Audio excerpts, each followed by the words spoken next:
Well, the king won't be king for long. Well, not quite for long, but he'll be the last standing monarch in England for the 20 years, allegedly.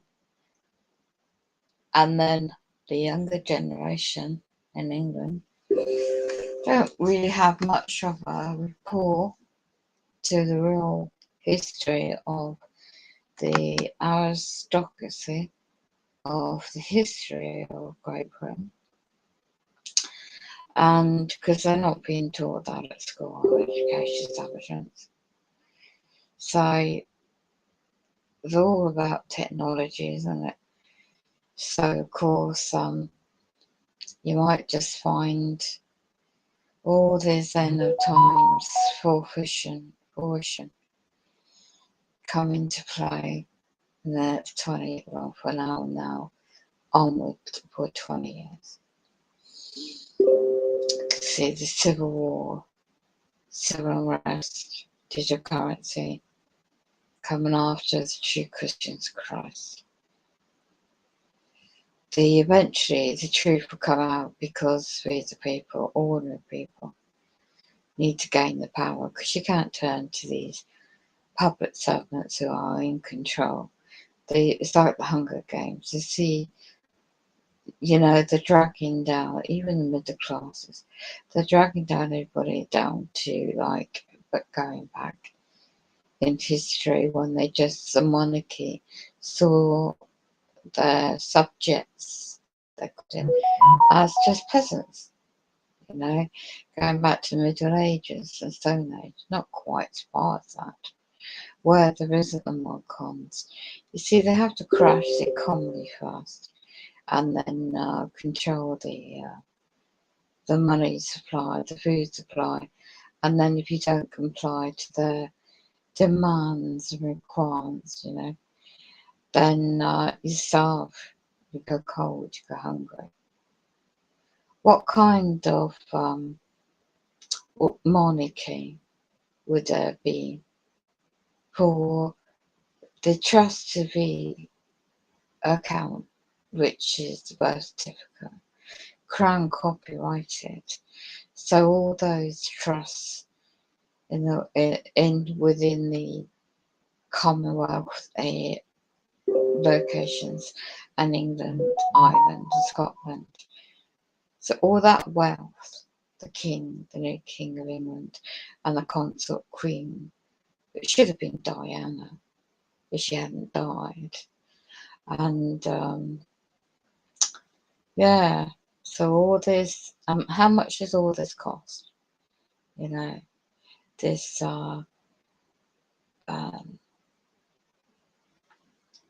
all this massive, because I've never known, nobody's really known, unless you're so old enough, for a monarch to die in England, and it's 70 years reign, isn't it, of the Queen, the late Queen. So there's going to be upheavals, and there's going to be grave concerns, and of course all those you observe in the mainstream media, there's nothing but coverage and quotations, and it's like the London Bridge falling down code was already pre-planned a long time ago. So it's well scripted, well organised. So tomorrow, or now today, 2ish in the afternoon, the coffin will be driven into another part of the palace, and I meant to say that all these public people will line up to queue up for hours to sign the condolence books, each to their own. But are they worried about the economy crashing? Are they worried about how they're going to heat their homes this winter and the next couple of years forward on? Are they actually connected within DNA, their families, to Freemasonry, to the Illuminati, to the the darker colours. Twice I've had girls talking about the Freemasons and their connections are in the police right outside my bloody window today. Really sick.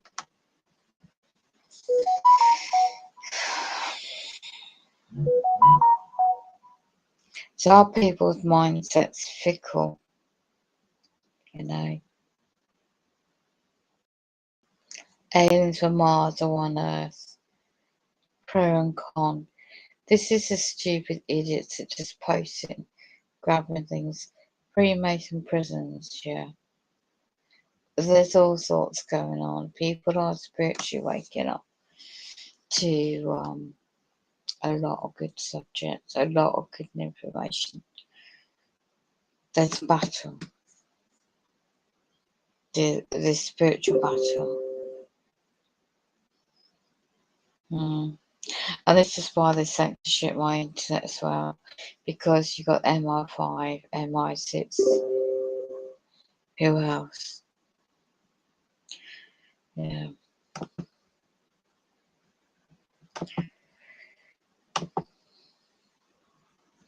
You see, you got the Nephian, right? You've got the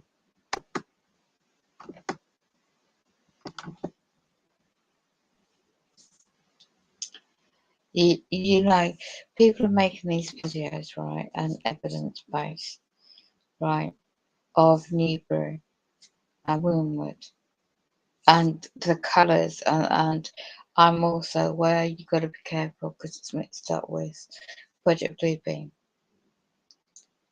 They're playing the skies, you know, for fog prophecy, because when the shots are found, people are going to be telling, "Where's my God? Where's my God?" kind of thing. Yeah. Where's my spiritual leader? You know. So it's all not doom and gloom, but yeah, in America right now, people are stating because of the planned, it's all planned by design, their road strike, train strikes, and high inflation's potential World War III. It is by design. The global elite have always been planning this with 21 goals of the Illuminati. So Q it should be and N. It should be say Q and the king, the saints, the shapeshifters basically. Allegedly. But people do evidence. I've seen a lot of this banana today. No yesterday now. But why they've been radiating me? Because of due technology. And my head is really sore with a just beaming down on the crown of my chakra. And my head is really sore. So the time travel, the brain interface, right? So I'm just going to observe.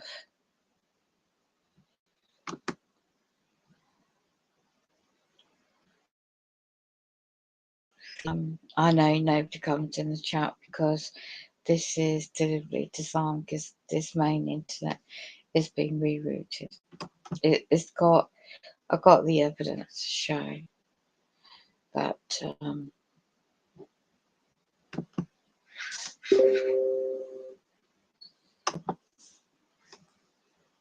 how it's got two different IP addresses, which is not mine. And I've got all the actual ports, two printouts, how they are doing this. Okay.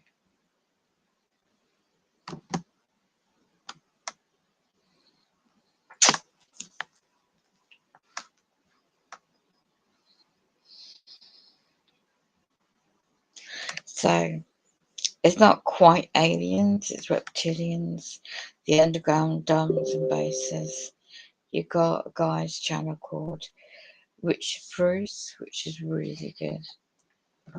And he uploads the videos, he finds them are very old. And he finds some really, really old evidence. So he does his research. It's very good research, actually.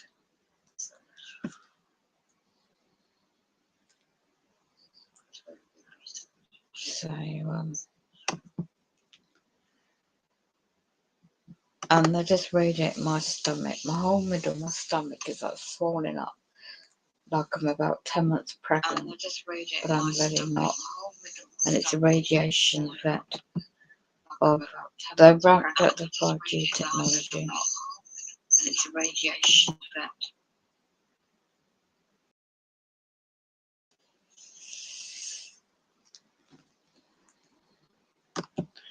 And yeah, so they ramped up the 5G.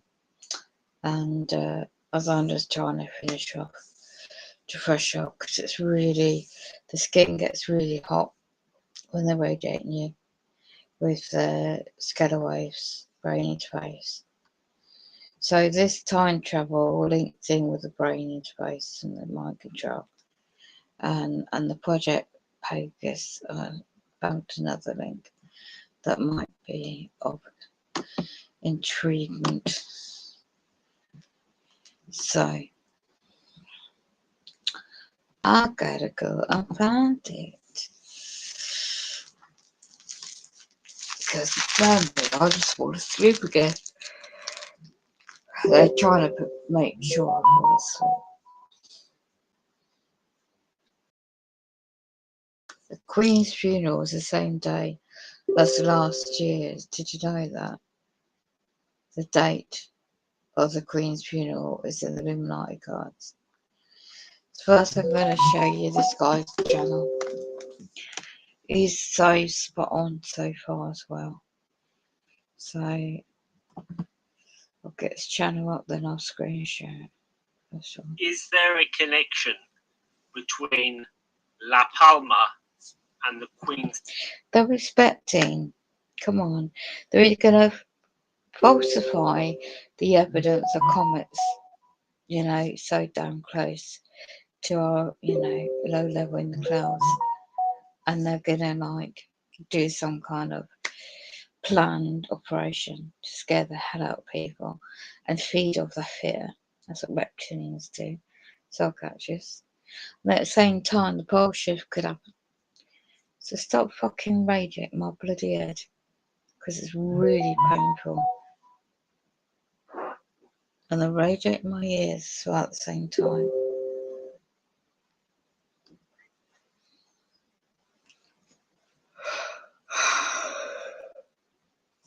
Alright, so I'll let this guy do the talking. 19th of September. Right, Queen's funeral date confirmed. I already knew that. And the arrangements for the late Queen's funeral. Right? This guy is excellent. So I'm just going to play the audio first and then show you where to go and watch it. Death. The Queen's funeral will be on September the 19th. On September the 19th is when La Palma started erupting.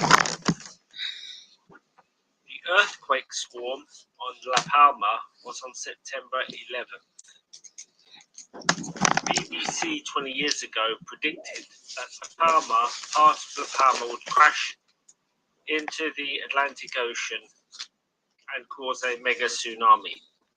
Is there a link between the Queen's funeral and her death, which is on September the 19th, and La Palma, which started erupting on September the 19th, and the earthquake swarm was on September 11th? La Palma is still active. This past week, you've had lots of earthquakes. There's been lots of earthquakes on La Palma and on the nearby islands as well. So there's lots of earthquakes this week. Bushcraft Bear, who reported from La Palma during the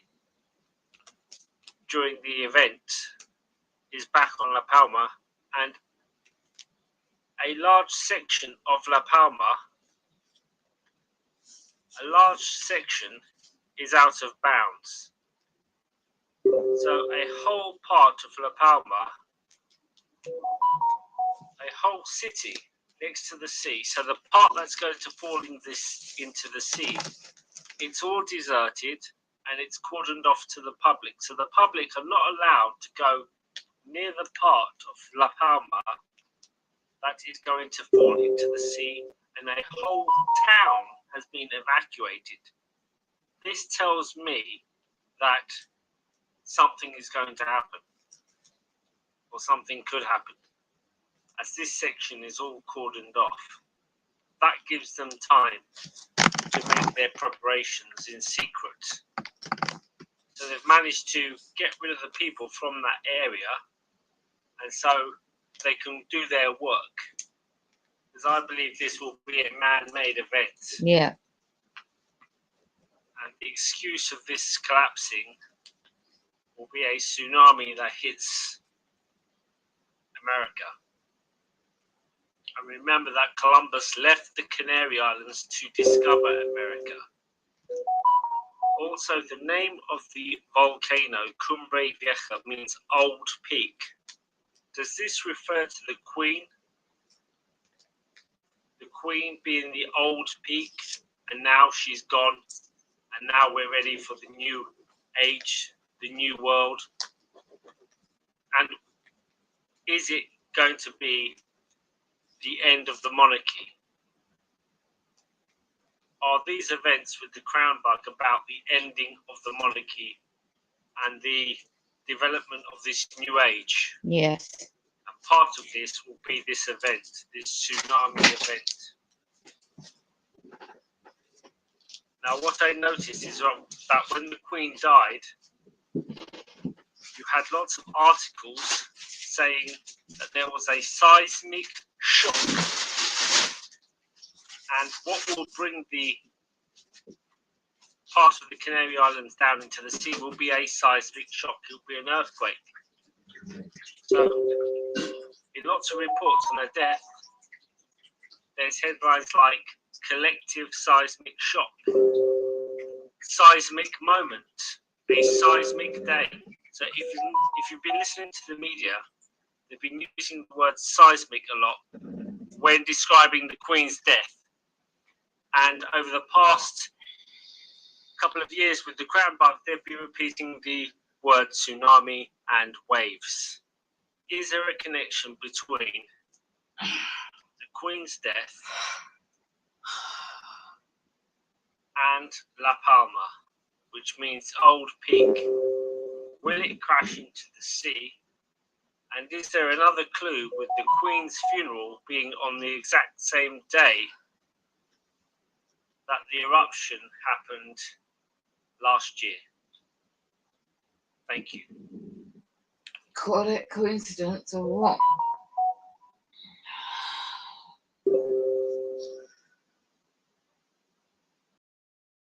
Those that do time travel knows what's going to happen. They go past or go to the future. And they say you can't predict the future, but they have time travel. And they jump project.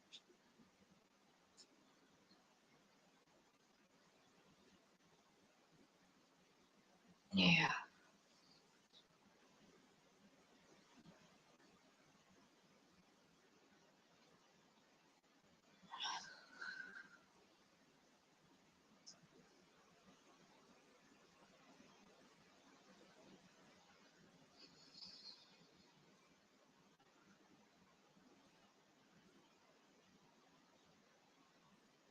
Yeah, it is like well orchestrated, satanic, and the rituals they do.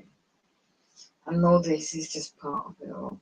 What one's seeing is the pompous charades, pageantry, really. To be distracted, really. And no disrespect for the alleged genuine things that's going on, but it could just be that. Important thing is to just surviving. And when you're being tortured every night, every day, every minute of the day.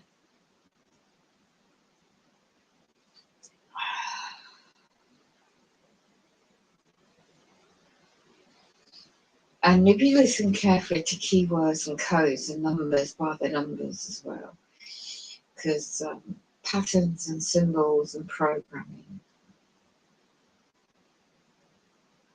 you've got so much going on. I've got it all around me. I've got these, I mean, if you didn't know, all communication, basically. If you do that again, fucking beaming your technology in my fucking head, then you're not human. You know, whatever handheld devices as well you've got,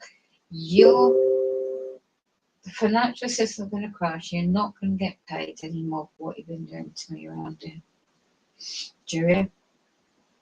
And then also what they do on the bigger picture is others as well, is satellite based. What did Elon Musk just do? He launched that satellite. Oh, what? You want to conquer the moon? Well, duh, it's already been done. There's other planets out there. Nibiru has its own solar system, right? And they knew this back in the 80s, most probably even further back. And there is a good documentary reference to that. I was listening to it today, actually. One I'm being tortured, because what they do with microwave technology is radiate your ears as well. And if you didn't think implants exist, what was it, the 1800s? They tested brain implant control on a board in Spain. And the document evidence about that is already known. So, if they've been testing these minute advancement technology now is very sophisticated. And so they can easily put chips in the human body without one knowing about it. So you assume you're having an operation, whatever type it might be, or whatever reason one might have a dental treatment or hospital treatment, whatever it might be. And how do you know? You're given this kind of injection or solution or whatever, believing you're being treated for something legit, and really within that, you're having another implant put in. Because the technology for the there's all these patterns, very old patterns, that detailed from 1950s, really the first one, how they've been using the television and telephone to send symbolic, well, not symbolic, but certain type of messaging to the brain cortex. And this is where all these TVs are like, you know, you think back before the television, what do people do? Listen to wireless radio. Was there any alternative real research of information? I think the period when Tesla discovered free energy. You really, I might be able to research, or some people might be able to research his history and free energy and based on water and electrodes. It's just really fascinating. So why do you think the commodity on, it should never ever be the need for this financial crash for one. Control of food supply, another. Control of the mainstream gas electricity supplies never needs to be controlled. When these companies, when it was all outsourced and privatisation, it all boils down to one thing really: business and commerce, you know. And when these elite, they call it elite bloodlines, when they send their offspring to these elite Illuminati-run, Vatican-controlled education establishments, they're taught completely something different to the mainstream education system. So it doesn't matter what country you're in, this is what they do. In England, Eton. So there's also about this trust. Apparently somebody did a really good investigation about her and found that she was very pally in the early 70s with Jimmy Savile, who's been found to be paedophilia, involvement heavily, much so. And there's been pictures of her with him and some other group of kids in the street. And was she groomed from a child in a certain area? Did her parents push her into certain situations? And that's one theory. And the other theory is cloning. The technology is available for cloning, very sophisticated. Was she cloned? And what you see is a cloned, artificial, non-emotional, because there's another blog and audio I was listening to, and it was describing how you've got clones and monster humans with no human emotion. That's how they have no emotion, no feeling, nothing really, just like robots, but very sophisticatedly made. And I wouldn't be too surprised if that was also going on alongside natural flesh and blood living souls, because nobody legitimately surely will sell their souls out so badly to do this torture to another human being without being a sadism, into occult practices, or getting paid very wealthy for doing all this.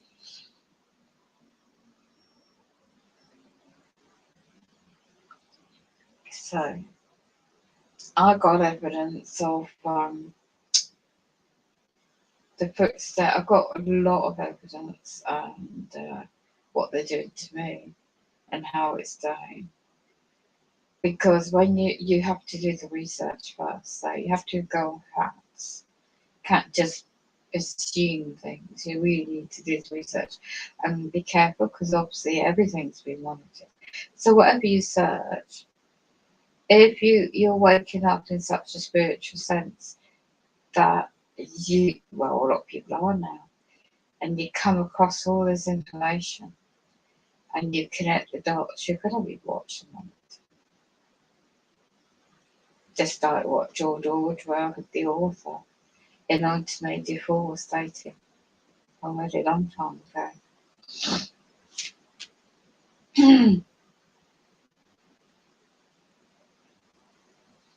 Orwellian. We've always been, maybe not always so obvious, we've always been in the Orwellian state of monitorized, being monitored, being watched, all this stuff. Because the documents and evidence I found reading through it, like after World War II, the BT Corporation was very much involved with monitoring all the telephone communications. So, of course, why do you think the internet was created? It wasn't really always to benefit mankind. It was a tool for surveillance. So for all those that are doing certain adult content work online, be aware that all your intimate details like that is being streamed and kept, and so many military style. You know, somebody did a stream, I don't know, video or blog, I can't remember where now, I've seen a couple, clearly state that they recruit the Catholics and the Mormons because they know to keep a secret to the, it was quite in reference to America, CIA. But it's the same for MI5, MI6, and GHQ, whatever it's called, version in England. But it's more military based now because we've got through the wall Stargate type technology. That's how the people coming through the jumping, you know, the jumping the loop. That's been successfully proven and done going back to, as I said, the previous streaming document. Well, it's quite a long, I've had a sleep listen to it. It's a quite a long documentary, and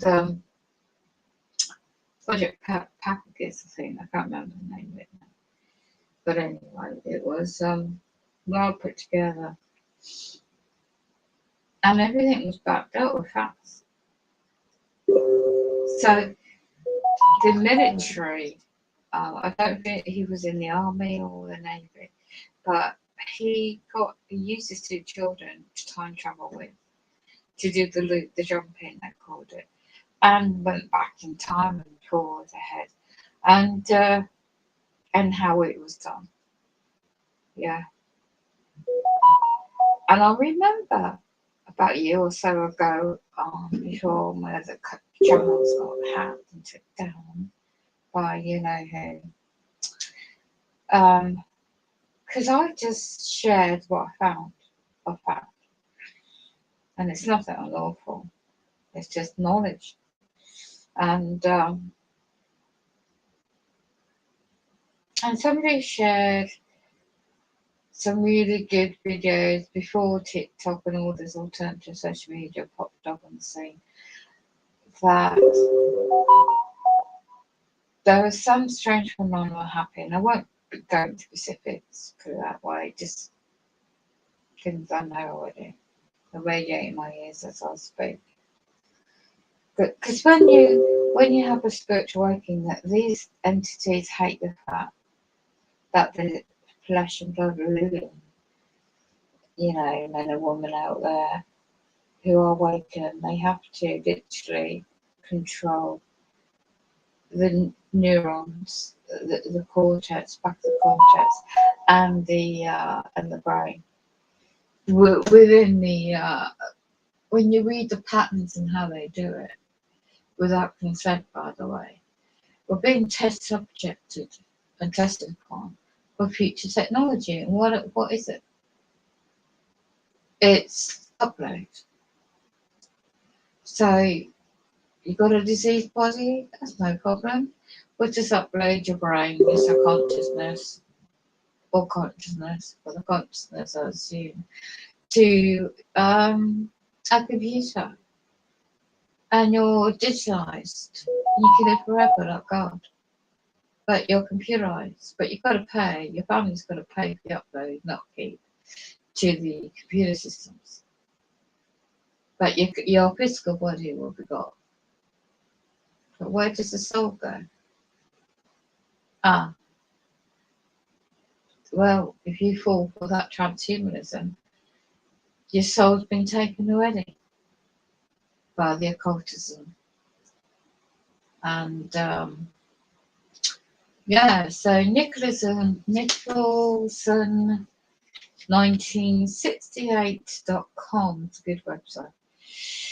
It really details this much more because you've got Manchurian Candidate for a butterfly monitor program, which they put me into, without me knowing about it, with the trauma base combined.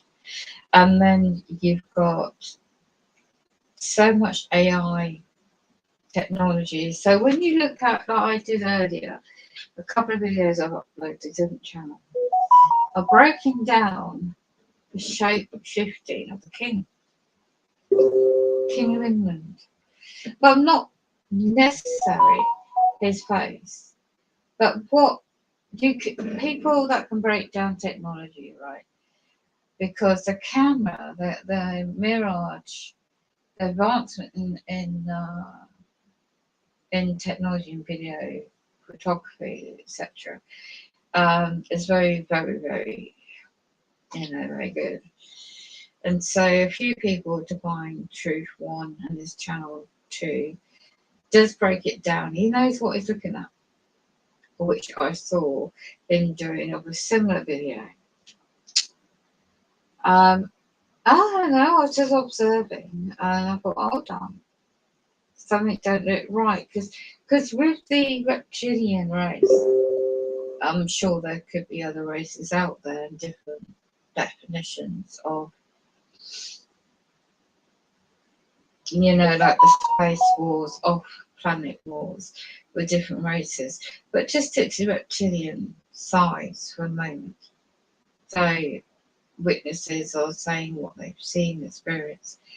Well, quite a few bodyguards behind the king, right?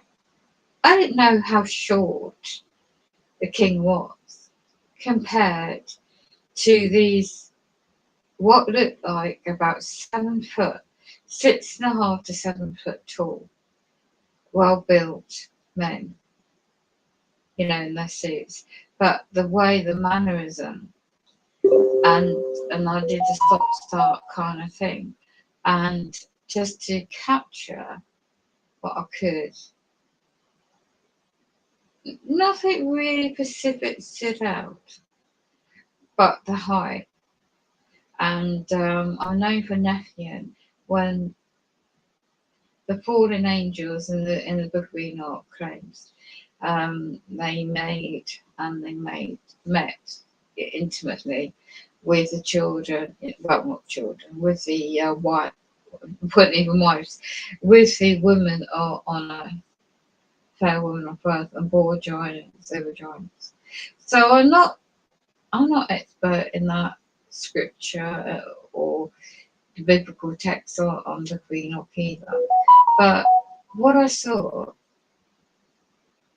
and different parts around the world, people make stories, and the genetics of these offsprings, they grow to a certain height and it's not natural. There's so much mixed up commentaries, but what I saw today, basically, were the tall bodyguards, and they did not look like, it didn't look natural. That's all I'm going to say on that part. And nor did the concert Queen Camilla. On a few occasions, she really did not look natural in her facial features. And I'd noticed whether or not, how on earth did she manage? This is what got me with the female point of view. How do they always stay slim and not put weight on? For their age, are they always eating organic food? And generally in the royal family, are they always slender and very, very healthy? Especially with now the Prince of Wales. Is it? I can't remember now, because they've changed titles over, haven't they? So the eldest son of the king. So that was, Charles, wasn't it? King Charles III now. And his wife, Kate, she is so skinny, so slender. And I always wondered how on earth, of 3 children, any natural woman out there had kids and able to get that slender. You've had children and you've always been working out. You've had a really healthy diet, intake of food, And you'd after that weight gone back to your natural side before had children. I know it could be possible. So these are little things that points me back down to the point of reptilians and the bloodline family, 13 uneducated after all. So go back to the mind control. You can research that subject on the website. You can research the time travel subject and you'll find a lot more. So on that point, that's what I'm going to say. And I'll play the audio and I'll just close my computer.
Yeah. So just a theory.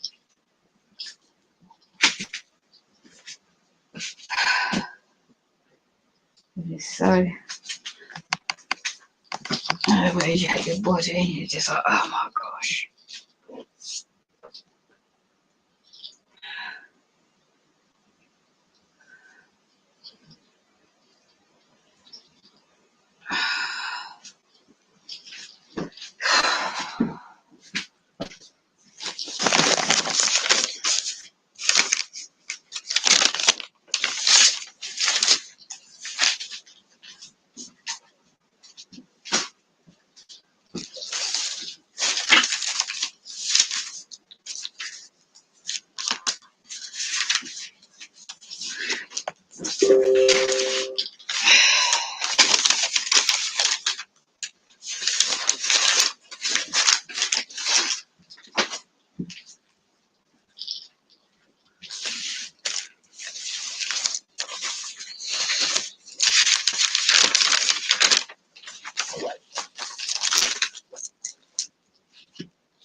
One of those nights it's humid. Very humid. So I'm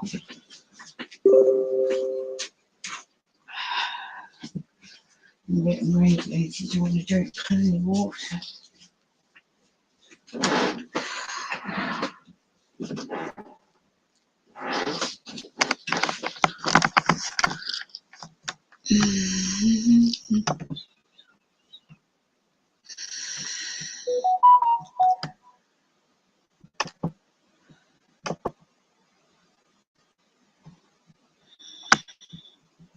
Well, let's move on now. We'd like to bring in Ken Wolfe, who was Prince William and Princess Diana's former bodyguard. He joins us live from...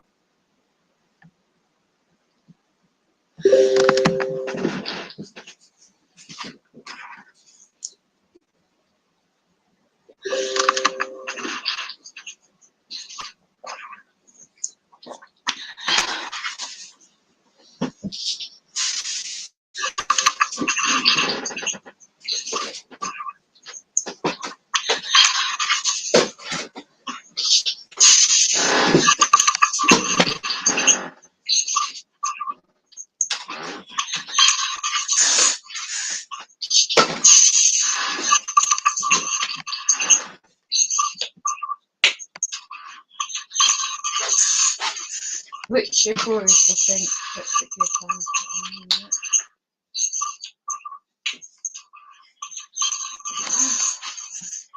A video about nephews and shapeshifting beings.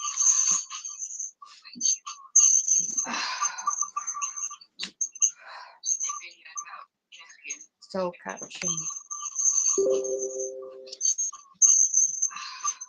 I know you're hacking into the internet, so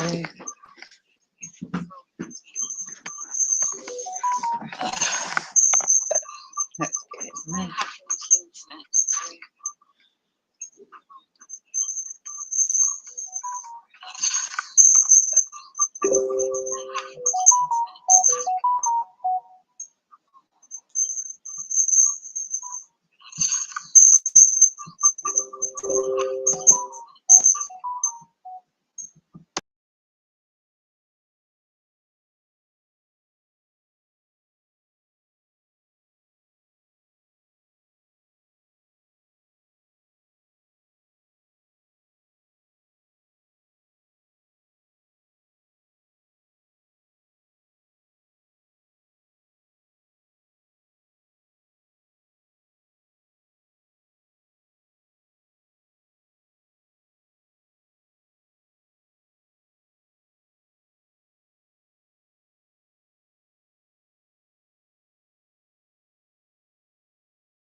monitoring have to be in violation for 48 hours before law enforcement can act. They could almost drive to Alaska before we can even look for them. Oh my God. It denies victims their constitutional rights. And to keep this in mind, businesses and homeowners, officers will no longer be able to remove trespassers from your residence or your businesses. Someone could decide. From the year 2023 in America, they're changing their system. Illinois spaces surrounding the purge siren. Urgent warning for all USA, purge is coming, like in the movie. Live in your shed, and all we can do is give them a ticket. You have to decide what level of force is required to remove them, and whether or not it's legal.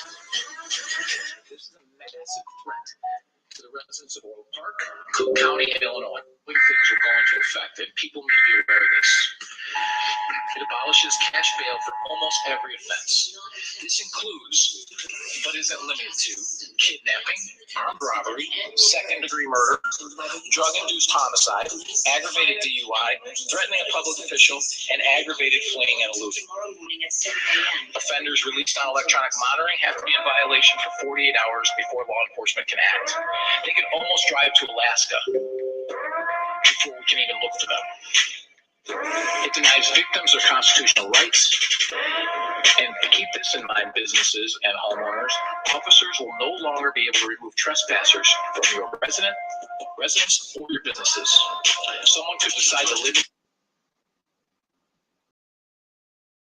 a shed, and all we can do is give them a ticket. You have to decide what level of force.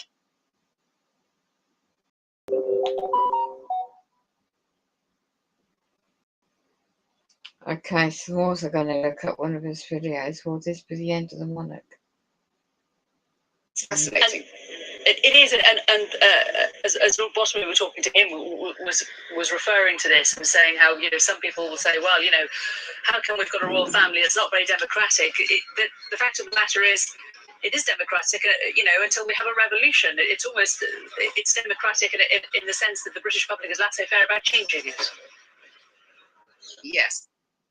This quatrain will come as no surprise to the British people, and it has wide implications. The first is that Queen Elizabeth II will die, circa 2022, at the age of around 96, 5 years short of her mother's term of life. Prince Charles will be crowned in her stead, and become King of the Islands. The implications here being that he is not... Wow. Notre Dame prophecy. Oh my gosh, I'm trying to get that back up now. Just tap my phone. Thanks very much. Terrestrial races. Which means that we can physically bond or give birth or create. Just get on my fucking phone, bloody arseholes. This is my French. Fucking didn't do that. Oh, fuck off. Just trying to watch that. And as soon as I did, they knew they couldn't hack it. I'll try again. Not, I've got to get it back up. not longer king of the other regions in the world over which his mother reigned. King of the other regions in the world over which his mother reigned. The islands. The famous predictions, the Queen, Royal Family, Notre Dame. The implications here being that he is not longer king of the other regions in the world over which his mother reigned. Canada, Australia, New Zealand, etc., which will have, in the interim, become republics. Prince Charles will be 74 years old in 2022. When he takes over the throne, but the resentments held against him by a certain proportion of the British population, following his divorce from Diana, book predicted Princess of Wales, still persist.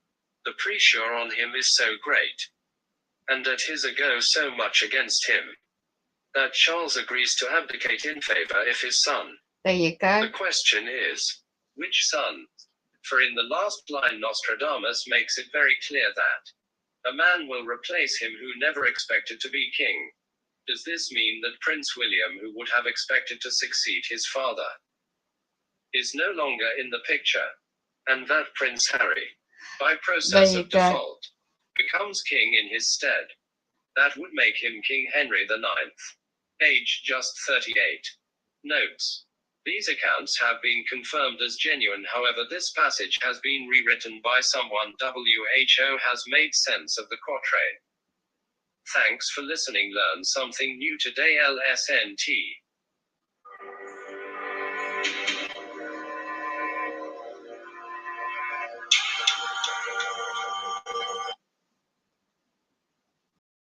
The true meaning of the word goat, dog, Latin.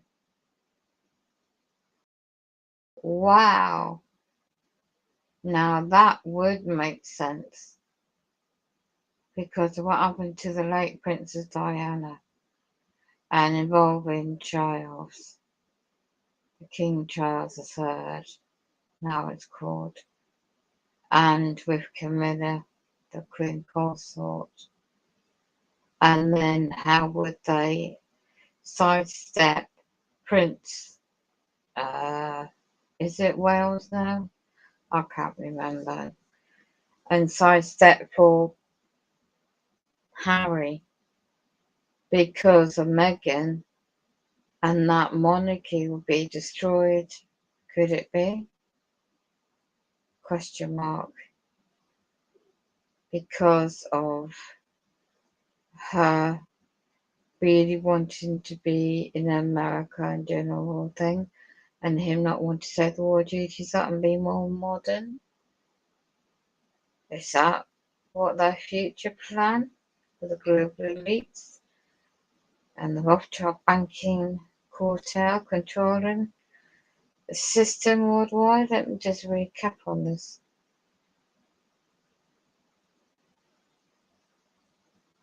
It's democratic in the sense that the British public is laissez-faire about changing it. Yes. The London Bridge This quatrain will come as no surprise to the British people, and it has wide implications. The first is that Queen Elizabeth II will die, circa 2022, at the age of... That was dated. Let's have a look at the date.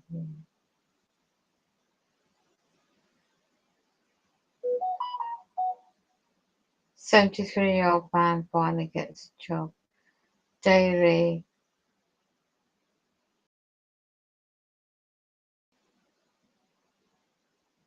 I think they're taking a mick on that one, but I think there's article on this channel was genuine. Around 96. 5 years short of her mother's term of life. Prince Charles will be crowned in her stead. Right, if anyone hasn't seen the Notre Dame's predictions of Queen's death will end all family in shocking prophecy in Notre Dame's book. King of the Islands. The implications here being that he is not longer king of the other regions in the world over which his mother reigned. Canada, Australia, New Zealand, etc., which will have, in the interim, become republics. Prince Charles will be... And then it says, Nostradamus' prediction says that William would last for 27 years as king. If it happens, if it ends up like that. Can you imagine the civil unrest that may cause? 74 years old in 2022, when he takes over the throne. But the resentments held against him by a certain proportion of the British population, the Book of Prophecy, following his divorce from Diana, Princess of Wales, still persist. The pressure on him is so great, and at his go so much against him, that Charles agrees to abdicate in favor of his son. The question is, which son? For in the last line Nostradamus makes it very clear that a man will replace him who never expected to be king. Does this mean that Prince William, who would have expected to succeed his father, is no longer in the picture, and that Prince Harry, by process of default, becomes king in his stead? That would make him King Henry IX, aged just 38. Notes. These accounts have been confirmed as genuine, however this passage has been rewritten by someone. WHO has made sense of the quatrain. Thanks for listening. Learn something new today. LSNT.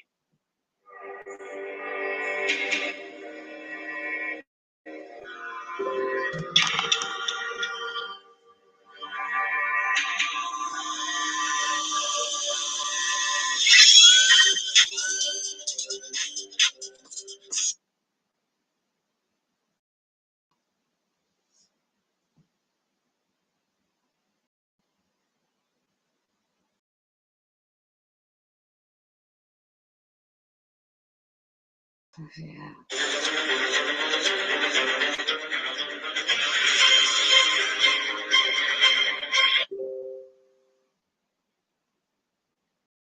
Shite.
Awakening is hard.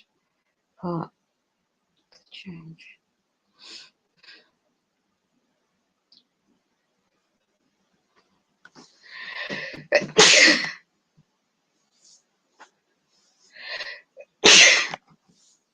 Yeah, whatever.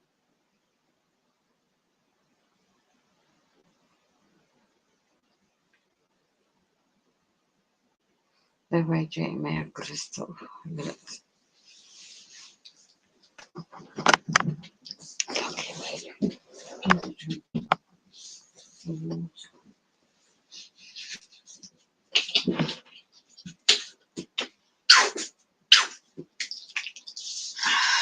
Tell them they get pumping.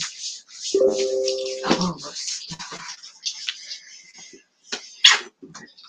help me with that. I'm disgusting rampant. Fucking can't rest of my own piss now. Do my attacks too.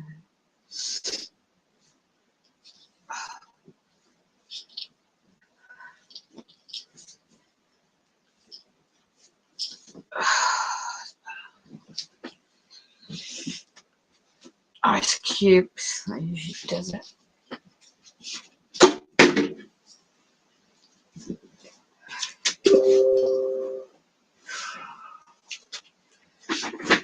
Bloody temperature.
why does that happen?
That would cause problems.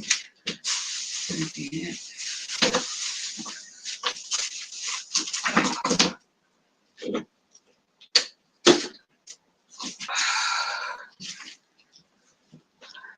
So, and then cast a throne over. Something happens to the King Charles III, and something happens, and it gets passed down to Prince. Is it Duchess of Sussex? Is that Prince William? He's still Prince, I'll take it. I'm not expert in monarchy stuff, but could that be because he's young and his modern outlook, and they think monarchy is outdated in England, and they decided to get rid of it? Well, that'd be a lot of change, wouldn't it? That would sit down well with the World Economic Forum in the sense of the new potential Antichrist. Maybe. I'm just assuming because all it's hacking to me. And then I'm hearing Batter Notre Dame is. I haven't actually. I would love to find a book to read up on them. But there's so much going on in the world. One thing at a time. This is why that clearly and shifting to one attacks all the bloody time. Yeah, as I said that, hammering into my head. Oh, wow. Notre Dame.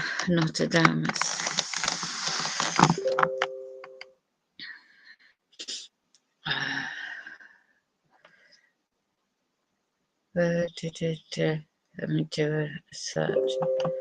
Notre Dame. Petitions. I don't spell it right. Okay, I'm going to see if I can do speak search. The 13 bloodline families says it all. Okay, so 13 bloodline families. The Illuminati. Right, but the bloodline families is one I need. Because that goes back in the history of the royal family.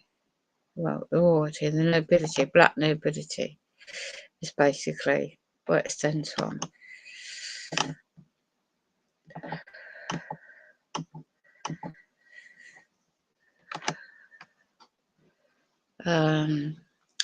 Educate yourself to log website streaming, even though they're monitoring what I'm doing. I'm not going to read anything out. I'm just saying black nobility. I can't find the search for it.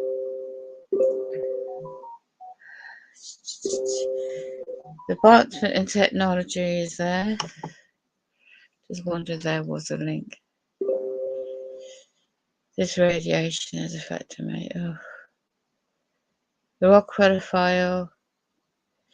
Just wondered there was a link I could actually click onto. This is a spiritual battle. No matter what happens, it's going to be fear. It's going to be rough. It's going to be extremely rough. But this is what it's about, spirituality. Perhaps starseeds, right? Our tribe are down. And starseeds are here still for a reason. For this time of period that the world is going through. And just a theory. I do wonder. So, an alignment with the planets at this time of year, especially the way my birthday falls this year, it's just a bit all too coincidental, all happening close together. So, just wanted to find something that was similar. Predictions. But of course, if you go back in time travel, right, you would know, people will know this. The Bush family and Nazis. I'll go to the wanted.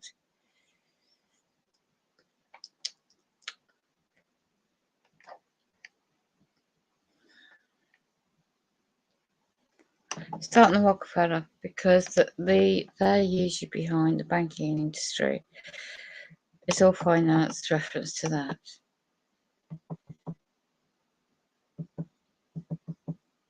Surrender by conquest, the people planners.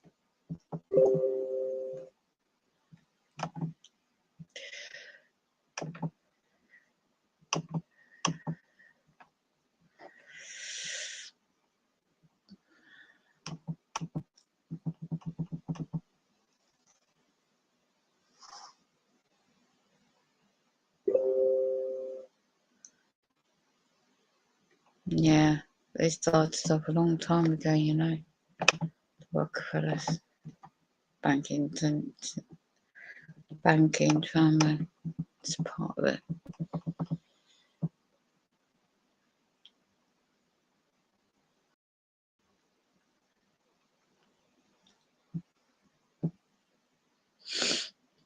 Yeah, you dig up who's behind the brother Rockefellers, inheritors of the fortunes and their massive wealth and power, and created what they call the New World Order. They're behind it.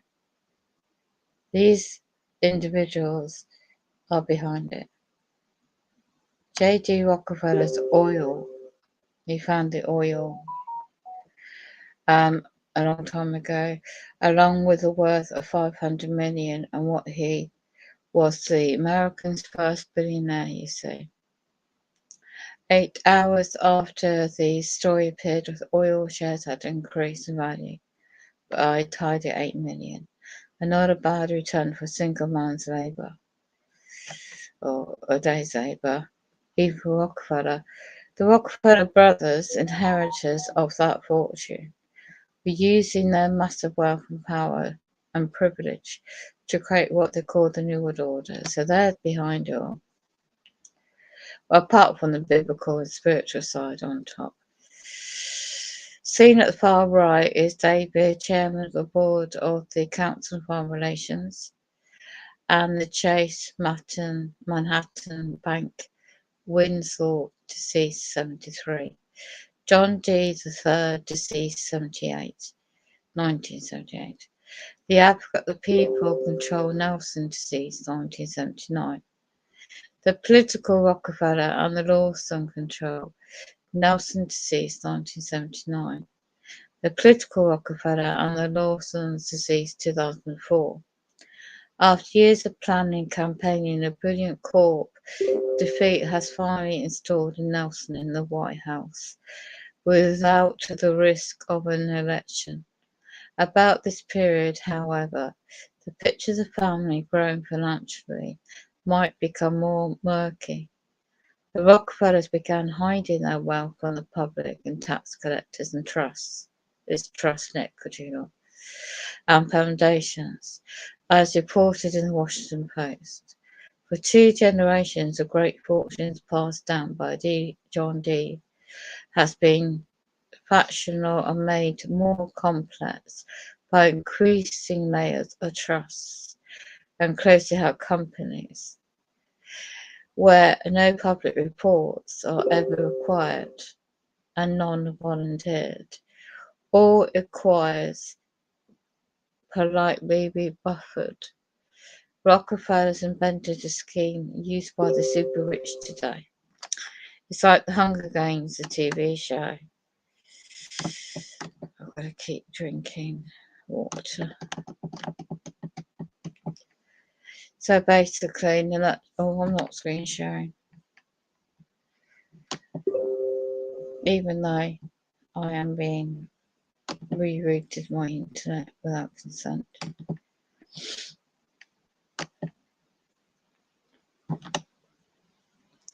So in time travel, then this obviously knew about this already.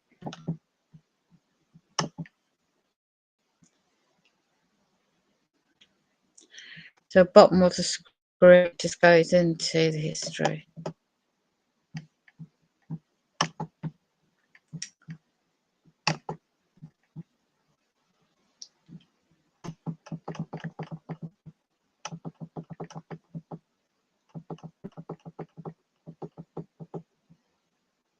A lot of history, a lot about buying the senates in America, buying into,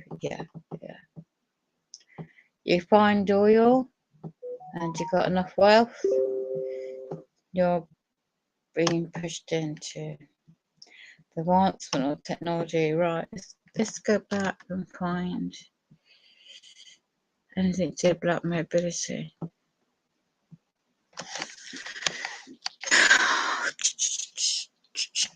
Where was it? I did find it at one point ages ago.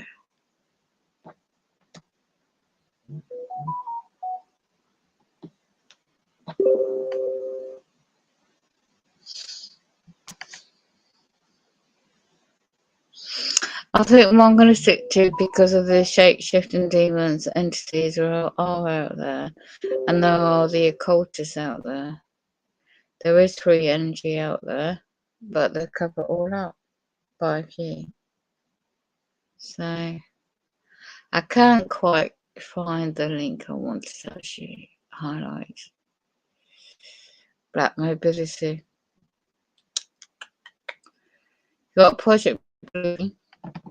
They're already prepared the skies for this.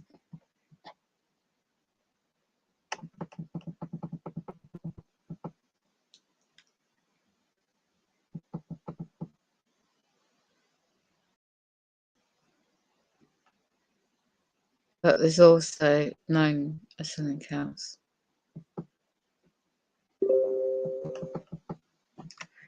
Every time you do that.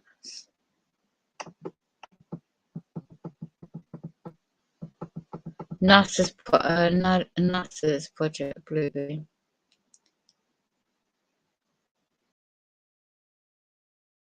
They want to bring in, like the skies, the New Age religion, Antichrist. We must remember the New Age religion they found for the new government, New World government, which reigns the dictatorship of the New World Order and is completely impossible. I repeat that without universal belief in one New Age religion, the success of the New World Order will be impossible. And this is why Project Bluebeam is so important to them. But it's unrevealed. It's been unrevealed a long time ago. Yeah, here you go. Is there going to be an engineered earthquake and tsunami flood from the island that had an earthquake? Will that something happen from the 19th of September onwards to cause that? It goes on. There's an article. Hope discoveries. The first NASA Project Bluebeam will be breakdown evolution, archaeological knowledge and details of the setup, artificially created earthquakes. Yeah, could that be the start of it? Like one of those videos earlier was saying. He's linking up the card, Illuminati cards. Earthquakes to precise locations on the planet, and supposedly then there will be discoveries. New discoveries, and finally explain all people that the error of all fundamental religion doctrines of clarifications of this information to be used to make all nations believe their religious doctrines have been misunderstood, and the misrepresented psychological preparations for that first step be already been completed with the film. Space Oddity. That's why they use the Star Trek, and that's why they use the Independence Day, of all which deal with the invasions from space and incoming threats from all nations with building invaders, like the film's Jurassic Park, deals with the theories of evolution and claim God's words are lies. Wow. Right, someone's also saying major consequences coming to America. Yeah, I already got a hint about that. That's why they made the film Purge, I'm sure of it.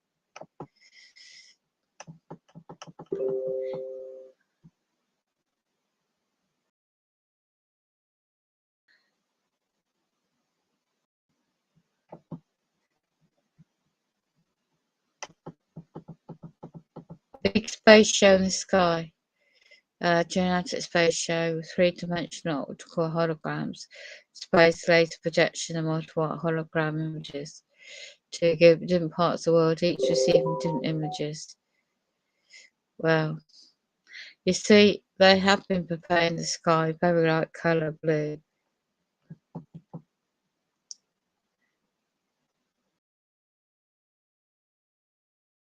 What's going on now? Oh, I'm not going to read alternative media. Right.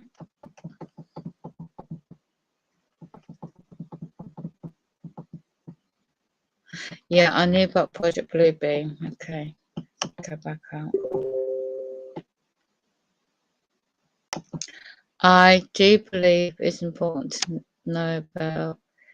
I know about time travel, but Phil, go to Abel. See there is. Let's go to mind control because that's what they did to me already. Let's see if there is a link.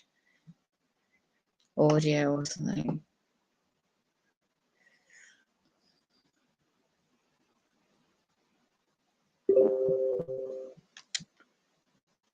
Every time I click this bloody pop-up. Here we go. Can you prevent the military abductions of my labs? It's short for that. Mind control.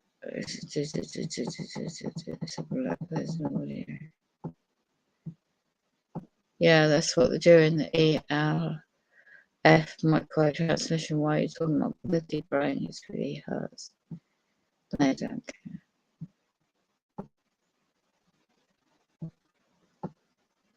I was just looking for audio. Yeah, I thought as much. I was just looking for an audio or video.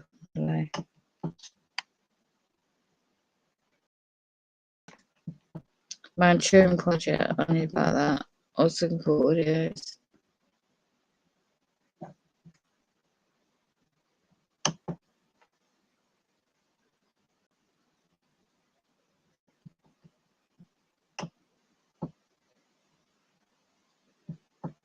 I can't read all this, it's too long.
No, it says text, so not going to go into that. We'll go out to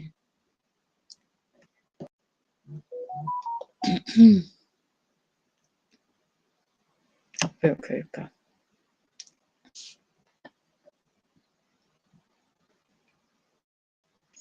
About the New World Order. See if there's audio or just text. The late Bill Cooper.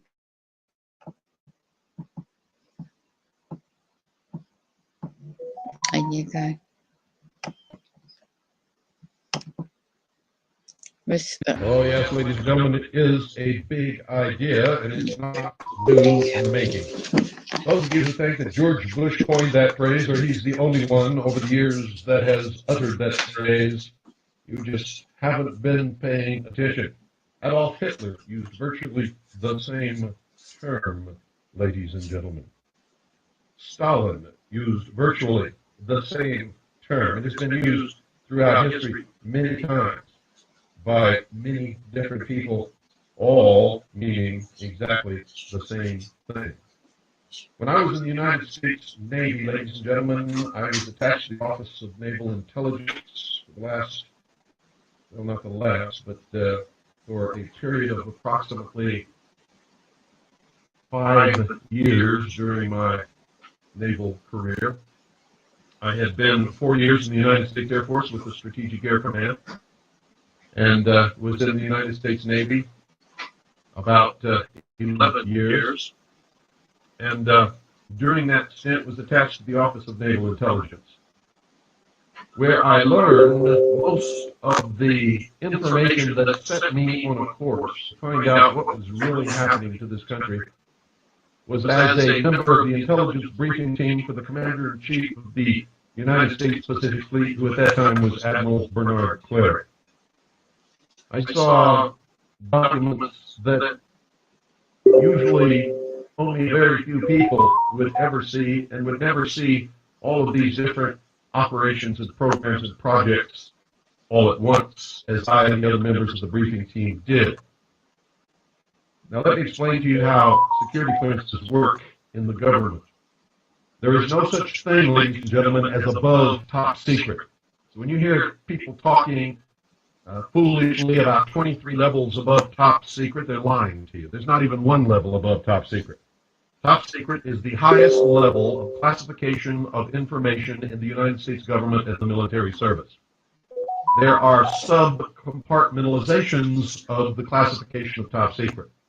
For instance, if you have a project that you don't want anybody to know about, even if they do have a top secret clearance, then you classify it by compartmentalizing it. An example of such a project might be building the B-2 bomber, where each person, you would only want to know just exactly what they had a need to know. So each person would be compartmentalized under top secret in an area that would give him or her only access to that particular piece of information or equipment that they were building or making or helping to assemble in order to produce the B-2 bomber. So the classification for building brakes may have been top secret wall plug. It could be anything. And the people who had a top secret clearance, who were working on that particular piece of information that had to do with wall plugs, could only see that information and nothing else. Because to be able to see information that had something to do with top secret roof, if you didn't have that roof clearance added to your top secret, you would not be able to see that information.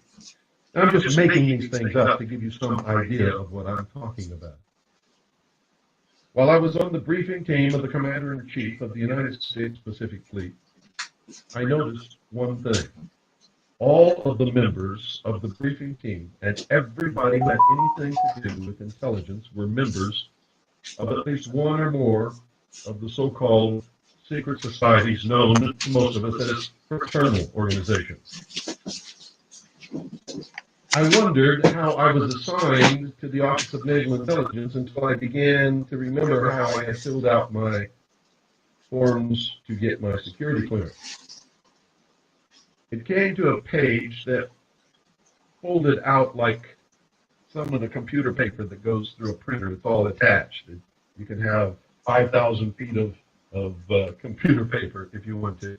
Well, this was the form that folded out like that, and I forget how many sheets of paper there were included that were attached like this, all folded out, that contains the list of just about every kind of organization that you can imagine, ladies and gentlemen. And I was supposed to check or indicate any of those organizations that I had ever belonged to in my life. And it cautioned me that if I left out any organization that I had ever been a member of, that I would risk losing or not obtaining my security clearance. Well, security clearance when you work in the government or the military is a big thing, folks, and nobody wants to lose their security clearance or be denied a security clearance. It's shameful, as a matter of fact. And so I noticed that one of the organizations I had belonged to in my life, called the Order of the Demolay, or the Demolay Order for Young Men, was not included. So I checked Freemasonry, because the Demolay organization for young men, or teenage boys, as a matter of fact, is the adolescent version of the Masonic Lodge, so to speak. Little did I know that when I checked Freemasonry, so that I could never be accused of leaving anything out, any of the organizations I belong to, that I would be signed to the Office of Naval Intelligence, and then ultimately to the briefing team of the Commander-in-Chief of the United States Pacific Fleet. And so that's how I got assigned. And while I was there, I saw, ladies and gentlemen, and learned very quickly that the American people are very seldom, if ever, told the truth about literally anything. For instance, while President Nixon, don't blame it all on President Nixon, they all do it. This is the established policy of the national security apparatus. You don't tell anybody anything they don't have a need to know. And you never tell the American people the truth about what's happening, ever. It's just that simple. They don't have a need to know. Well, President Nixon was telling the nation on television that we were not bombing North Vietnam, that we had no troops in Cambodia or Laos, that we had not put any of our people in Cambodia or Laos.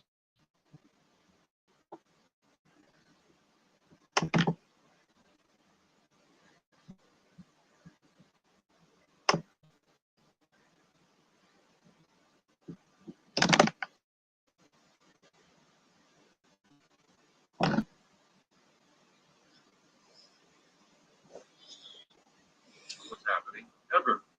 It's just that simple. They don't have a need to know. Well, President Nixon was telling the nation on television that we were not bombing North Vietnam, that we had no troops in Cambodia or Laos, that we had not put any of our people in Cambodia or Laos, that we were not bombing or strafing or doing any air missions in Cambodia or Laos. I was sitting there with a group of high-ranking naval officers waiting for the latest bombing results of North Vietnam, the latest situation reports of our combat missions in Cambodia and Laos. So I knew early on that the American people were being lied to, and they're being lied to about everything, folks. The Vietnam War had nothing to do with communism, had nothing to do with any of the politics in Southeast Asia that the American people have been told. It had absolutely everything to do with the drugs in what's known as the Golden Triangle and with the oil in the Gulf of Tonkin and the South China Sea. The number one mission of the United States Navy was not to support the troops engaged in battle on the ground in South Vietnam, but was to protect the oil exploration ships, which were locating the places that were scheduled to begin drilling for oil when we won the war. Well, it turned out that we didn't win the war. At the same time, the Central Intelligence Agency plan was taking, but it is not his original thought, and just expounded upon it in forms that eventually became accessible to those who seek it, like me. Before you began blabbering that Albert Pike's name never included Christopher, you'd better look up the meaning of that name and further understand that the Christ of the Mysteries has absolutely nothing to do with the Christ of the New Testament, at least not in the manner in which it is interpreted by the Christian church. Christopher literally means Christ-like. And in the mystery religion, in the ranks of the Illuminati, Albert Pike reached what they call apotheosis. He became Christ-like, is an ascended master, helping to guide them from the so-called spirit world. If you'll look straight up, standing in the rotunda of the Capitol building in Washington, D.C., you'll see that they believe the same thing happened to George Washington, the first president of the United States of America. Pictured on the inside of the Capitol dome, you will see George Washington in the chariot of Apollo, riding across the sky, surrounded around the periphery of the dome with all the old gods of the Roman pantheon. Now, if you want some sense of how these things are being brought about, watch the series Star Trek from the beginning episodes up to the present. And you will begin to realize that it was an indoctrination into the concepts of socialism through subliminal initiation of the youth of the nation. The captains, James T. Kirk and Christopher Pike, are symbolic salutes to the Order of the Knights of the Temple of Jerusalem and to the Brotherhood's greatest philosopher and probably its most prolific writer, Christopher Albert Pike. Those who understand the symbolic language would have noticed the most recent Academy of Motion Picture Arts and Sciences Award ceremony recognized the coming of the, quote, new dawn, end quote, with the rising sun in the backdrop and the two triple crowns of the mysteries representing the Trinity of Osiris, Isis, and the Child Horse on each side. You thought they were just statues of the Oscar. Very simply, ladies and gentlemen, the philosophy is, quote, Adam and Eve were held prisoner in the chains of ignorance by an unjust and vindictive God in the Garden of Eden. They were set free from their bonds by Lucifer, known in the myths as Prometheus. And the setting free of their bonds is called evolution, or primordial knowing. They were set free by Lucifer through his agent Satan in the guise of a serpent, which is the ancient symbol of wisdom, with the gift of intellect, known in the mysteries as fire. Through the use of his intellect, they believe man will perfect the race, the Aryan race, Anglo-Aryan race to be exact, and will himself become God.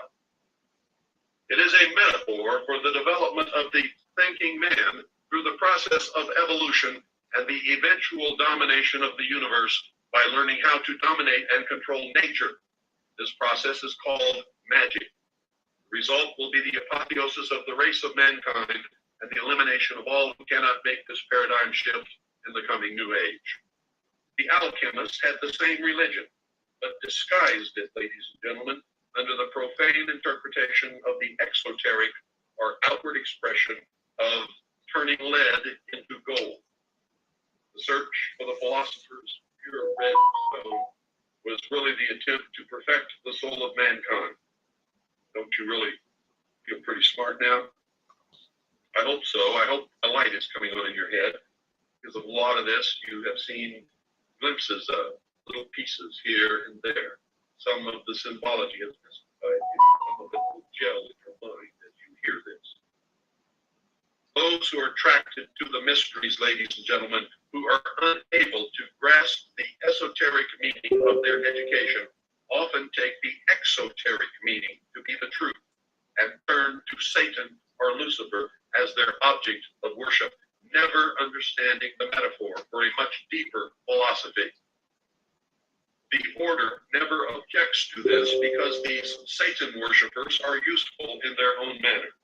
They furnish a diversion and are often a source of large sums of money, although the Brotherhood folks have seldom found themselves lacking in tools or funds.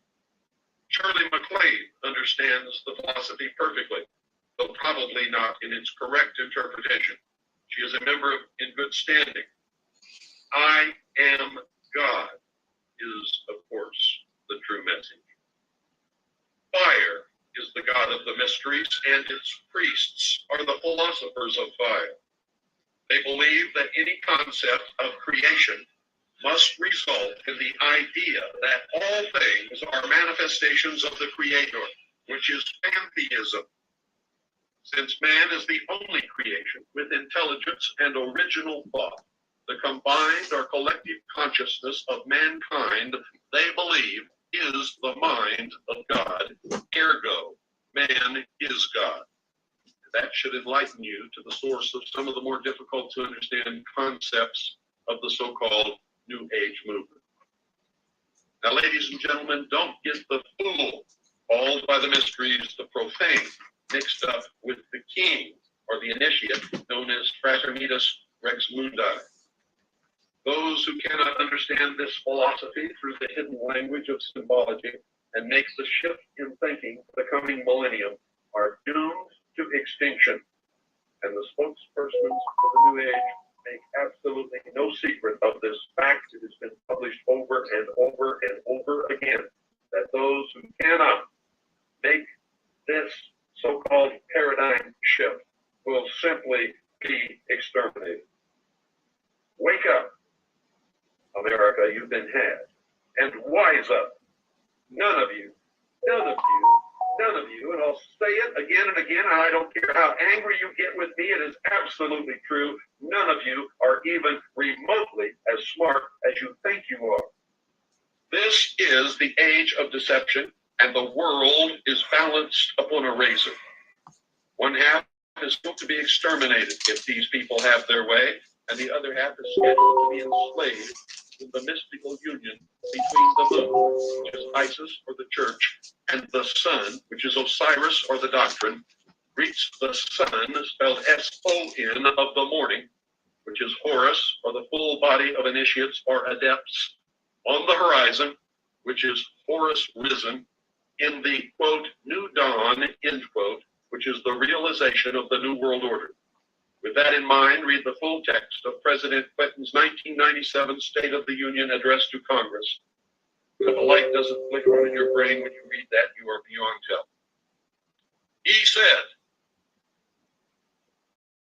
"We are watching the sun set while we prepare our children for the new dawn.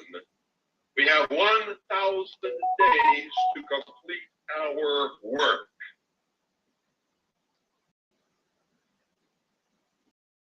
Wake up.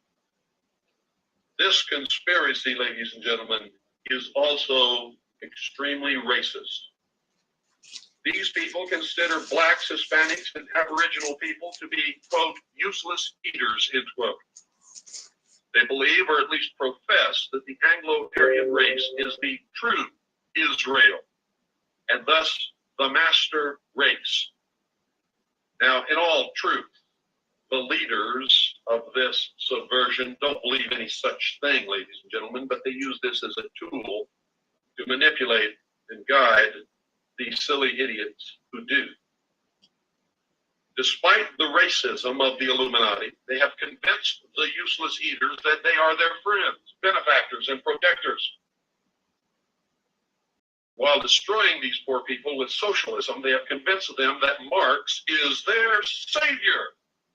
And these sheep will follow this Judas goat eagerly, first to be sheared, and then to their re-enslavement and eventual, probably, slaughter. In this world government, there will be no individual rights, only privileges. Privileges can be granted or denied at will by the world super government. All property is to be owned by the state.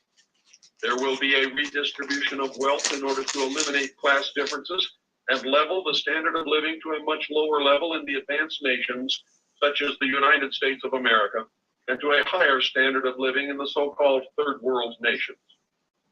This leveling of the standard of living will be accomplished through a global economic collapse, which right now, regardless of what you see happening in this phony stock market, is in its beginning stages.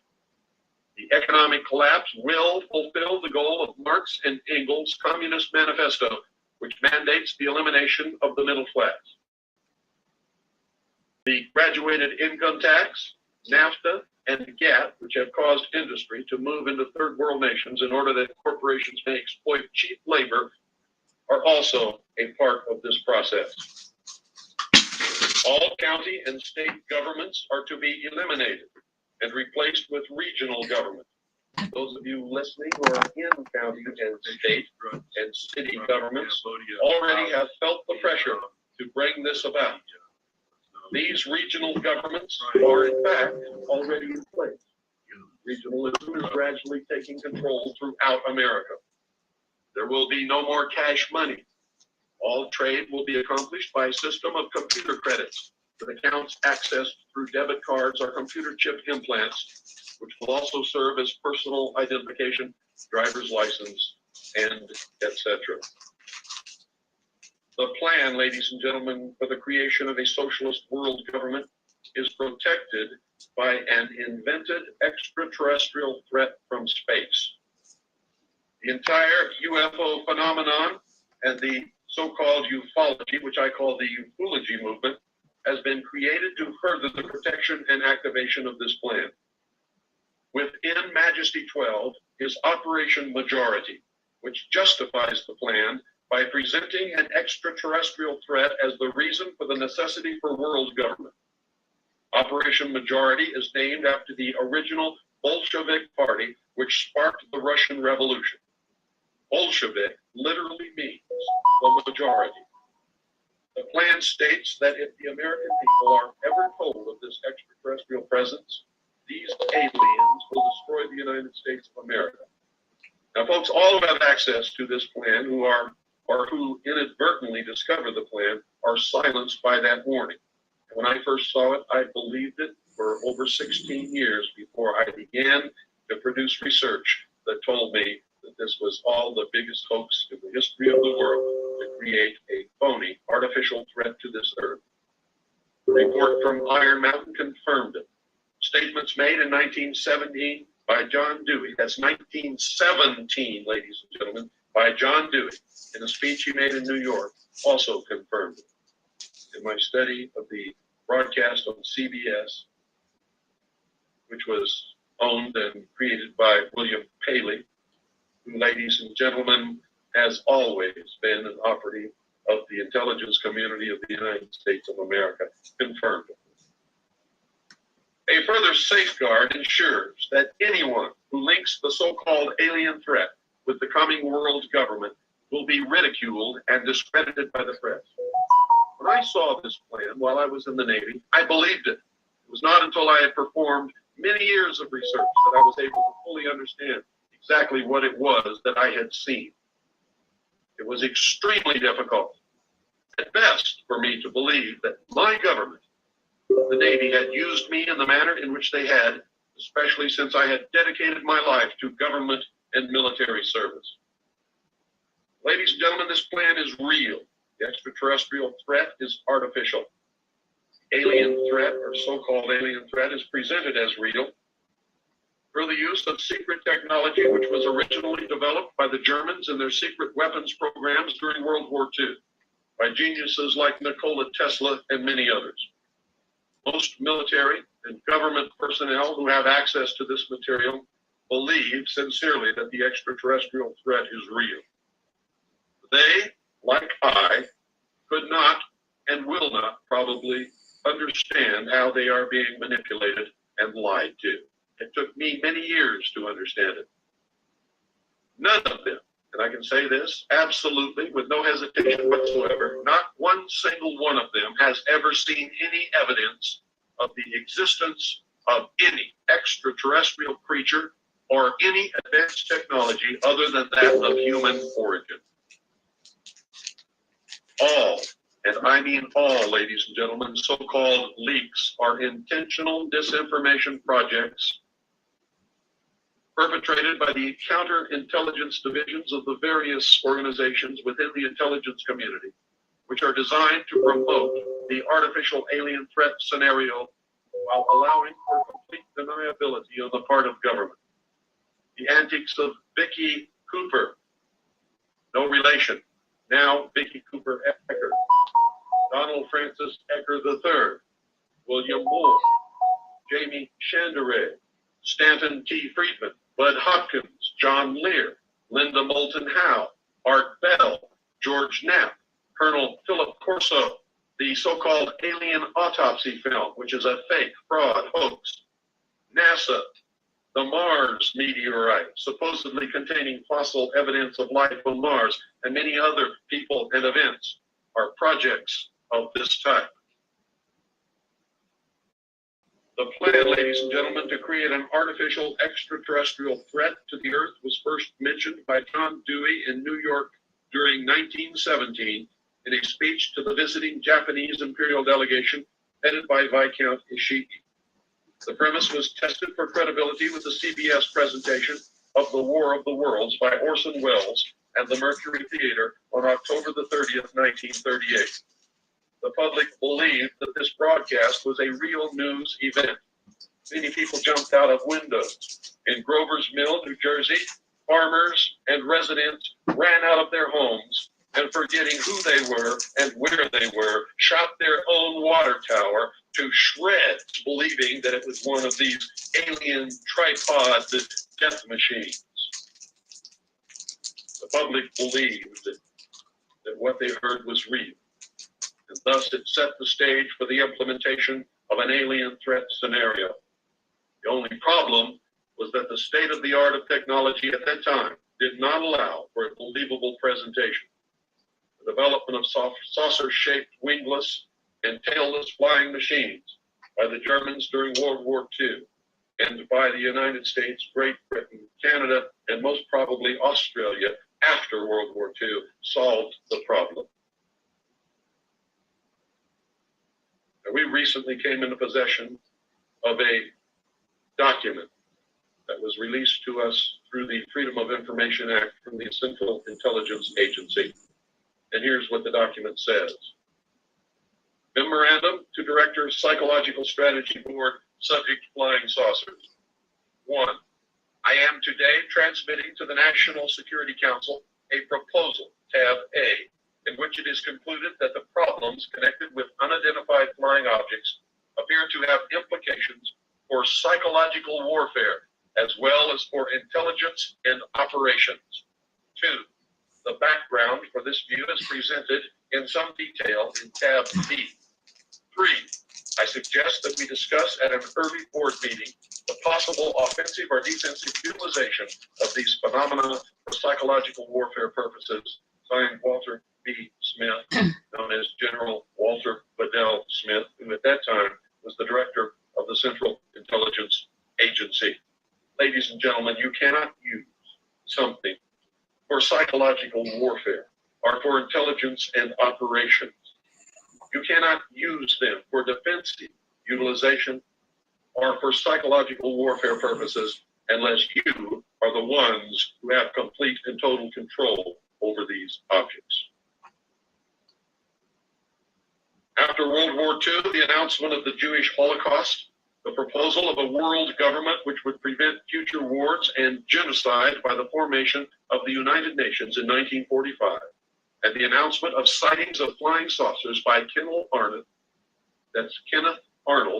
My tongue is getting a little tied here, folks. By Kenneth Arnold, an ex-intelligence officer in 1947, launched this deception. And since then, by the way, every single person connected with UFOs has been a member of some branch of the intelligence community. The natural guilt harbored by the men of the 509th Atomic Bomb Wing after the bombing of Hiroshima and Nagasaki made them eager conspirators in orchestrating the faked crash of an extraterrestrial craft and discovery of shaved and surgically altered monkeys near Roswell, New Mexico. The artificial extraterrestrial threat was thus implanted in the public consciousness. We also have in our possession another recently released document, this one from the Federal Bureau of Investigation, that literally tells the truth about Roswell, New Mexico. It's from the FBI office in Dallas to the director and senior agent in charge in Cincinnati. That's the director of the FBI and the senior agent in charge in Cincinnati. Urgent. Flying disc information concerning, and that's blacked out, headquarters 8th Air Force, telephonically advised this office that an object purporting to be a flying disc was recovered near Roswell, New Mexico this date. The disc is hexagonal in shape and was suspended from a balloon by cable, which balloon was approximately 20 feet in diameter. There are several words blacked out. Further advised that the object found resembles a high-altitude weather balloon with a radar reflector, but that telephonic conversation between their office and Wright Field had not, this is blanked out, and then borne out this belief. Disc and the balloon being transported to Wright Field by special plane for examination. Information provided this office because of national interest in case blank, that's blacked out. In fact, that National Broadcasting Company, Associated Press, and others attempting to break story of location of disc today. Another two words are blacked out. Advised would request Wright Field to advise Cincinnati office results of examination. No further investigation being conducted. And then it has all the routing and the difficult stuff on it. This is an authentic document. It is real, and it tells the truth. Now, applying Hitler's concept, ladies and gentlemen, of the big lie, the artificial extraterrestrial threat was nurtured and built into an always present possibility over the next 50 years. Eventually, a large percentage of the world's population, including many of you listening, found themselves believing in alien ships, extraterrestrial visitation, alien mutilation of animals, which is really the byproduct of the government's experimentation with low-level radiation effects on animals and humans across the country, downwind of atomic power plants, nuclear weapon assembly plants, and various other facilities that occasionally, on purpose or by accident, release radiation into the atmosphere. And alien abductions of humans with absolutely, I'll say this again, with absolutely no proof that extraterrestrials exist anywhere in the universe, much less that any have ever visited this planet whatsoever. Try to obtain any, just in case some exists. Some organizations have offered as much as $1 million reward to anyone who will bring forth any shred of any evidence whatsoever of the proof of the existence of extraterrestrial life. Not one single person has ever come forward to claim any of these rewards ever at any time. The artificial threat is further advanced through the mind control programming of Marxists in Hollywood. Television, advertising, publishing houses, and of course, the vast ufology movement, all of which are in the complete control of the Illuminati and the intelligence community. Fear, ladies and gentlemen, is instilled through the incidental use of terror, inspired by the cattle and animal mutilation byproducts of the government's secret radiation monitoring operations and the so-called alien abduction scenario induced by state-of-the-art and extremely sophisticated mind control operations. To make interstellar travel believable, NASA was created. The Apollo space program foisted the idea that man could travel to and walk upon the moon. Every Apollo mission was carefully rehearsed and then filmed in large sound stages at the Atomic Energy Commission's top secret test site in the Nevada desert and in a secured and guarded soundstage at the Walt Disney Studios, within which was a huge scale mock-up of the moon. All names, missions, landing sites, and events in the Apollo space program echo the occult metaphors, rituals, and symbology of the Illuminati's secret religion.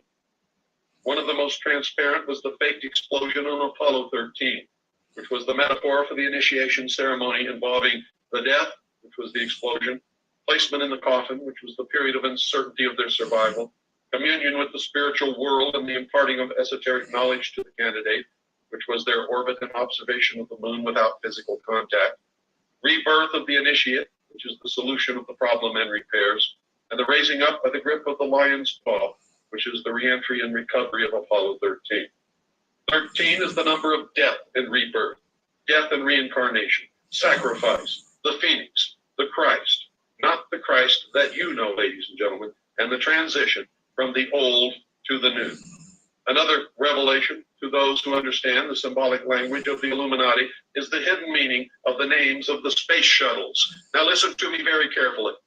Quote, a Colombian enterprise to endeavor for the discovery of Atlantis, and all challengers shall be destroyed, end quote. Exploration of the moon stopped because it was impossible to continue the hoax without being ultimately discovered. And of course, they ran out of pre-filmed episodes. No man, no human man has ever ascended higher than 300 miles, if that high, above the Earth's surface in any publicly known space program. No man has ever orbited, landed on, or walked upon the moon in any publicly known space program. If we ever went to the moon, ladies and gentlemen, it was not in the Apollo space program.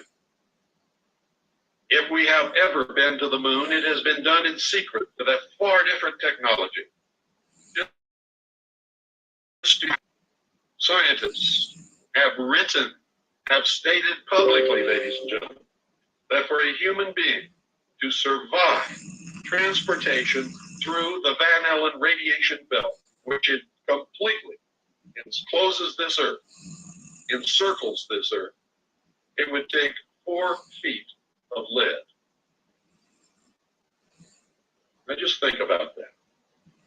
The tremendous radiation encountered in the Van Allen belt, the solar radiation, cosmic radiation, temperature control, and many other problems connected with space travel prevent living organisms leaving our atmosphere with our known level of technology. Any intelligent high school student with a basic physics book can prove NASA faked the Apollo moon landing. Any photographer who is even remotely worth his salt can prove that almost all of the photographs presented to us as being taken in space or on the moon by the Apollo space program are fraud, are fake, are phony. All of them were made with studio lighting and specially prepared buildings and mock-ups of the lunar surface. Now, if you doubt this, please explain, ladies and gentlemen, how the astronauts walked upon the moon's surface, enclosed in a spacesuit in full sunlight, absorbing a minimum of 265 degrees of heat, surrounded by a vacuum. NASA tells us the moon has no atmosphere and that the astronauts were surrounded by the vacuum of space. Heat is defined as the vibration or movement of molecules within matter. The faster the molecular motion, the higher the temperature. The slower the molecular motion, the colder the temperature. Absolute zero is that point where all molecular motion ceases. In order to have hot or cold, molecules must be present. A vacuum is a condition of nothingness where there are no molecules. There is no hot and no cold in a vacuum. Vacuums exist, however, in degrees. Some scientists tell us that there is no such thing as an absolute vacuum, but that space is the closest thing to an absolute vacuum that is known to man. There are so few molecules present in most areas of what we know as space that any concept of hot or cold is absolutely impossible to measure and, in fact, for all intents and purposes, does not exist. A vacuum is a perfect insulator. That, ladies and gentlemen, is why a thermos bottle or a vacuum bottle is used to store hot or cold liquids in order to maintain the temperature for the longest time possible without reheating or recooling. You see, space is not cold. Space insulates whatever is in space and tends to keep it at whatever temperature it is for the longest period of time possible.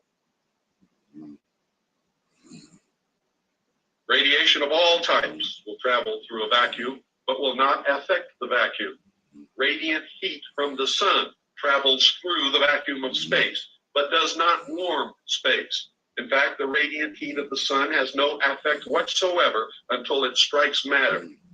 Molecular movement will increase in direct proportion to the radiant energy which is absorbed by matter. The time it takes to heat matter exposed to direct sunlight in space is determined by its color, its elemental properties, its distance from the sun, and its rate of absorption of radiant heat energy. At this point, we're going to have to call it a day. And I will continue right here where I left off tomorrow. That is, if I'm still here to do it, ladies and gentlemen. I hope you're listening closely, and I hope you're taking notes, because I'm going to blow the lid off of this crap. Greatest nation, the greatest people, the highest standard of living, the best opportunities, the highest morals, the best educational system that has ever existed on this earth is being destroyed by these scumbags from within. Some of them are your relatives. Good night. God bless each and every single one. You're listening to the Hour of the Time. I'm William Cooper. Good evening, ladies and gentlemen. I hope you're all ready for tonight's broadcast. This is a live broadcast. And we're going to talk about documents that I saw while I was with the Office of Naval Intelligence, specifically on the intelligence briefing team of the United States Commander-in-Chief of the Pacific Fleet, who at that time was Admiral Bernard Clary. These documents outlined the coming formation of a one-world socialist government.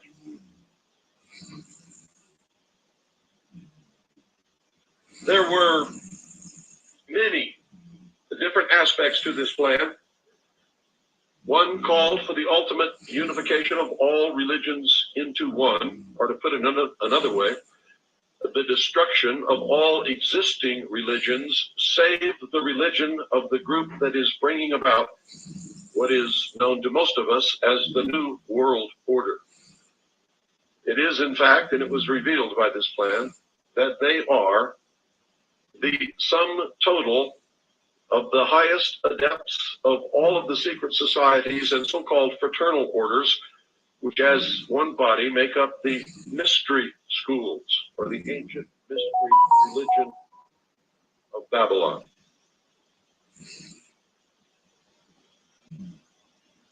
This plan called for the creation of an external, artificial, and I stress that word artificial, threat to this earth.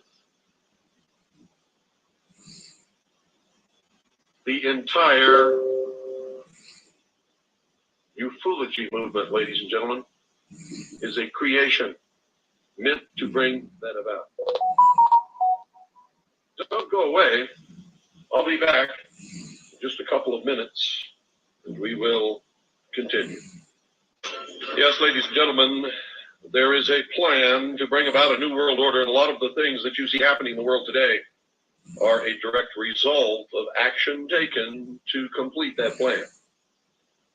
Now, many of you aren't going to believe a word that I'm saying, and that's okay. You will find out eventually, I can assure you. And just as a little aside here, over the years that I've been warning people about this and teaching people the truth about what's really going on, I have made probably 200 or 300 predictions. I've only been wrong once. All of my predictions have come true, ladies and gentlemen, except for one.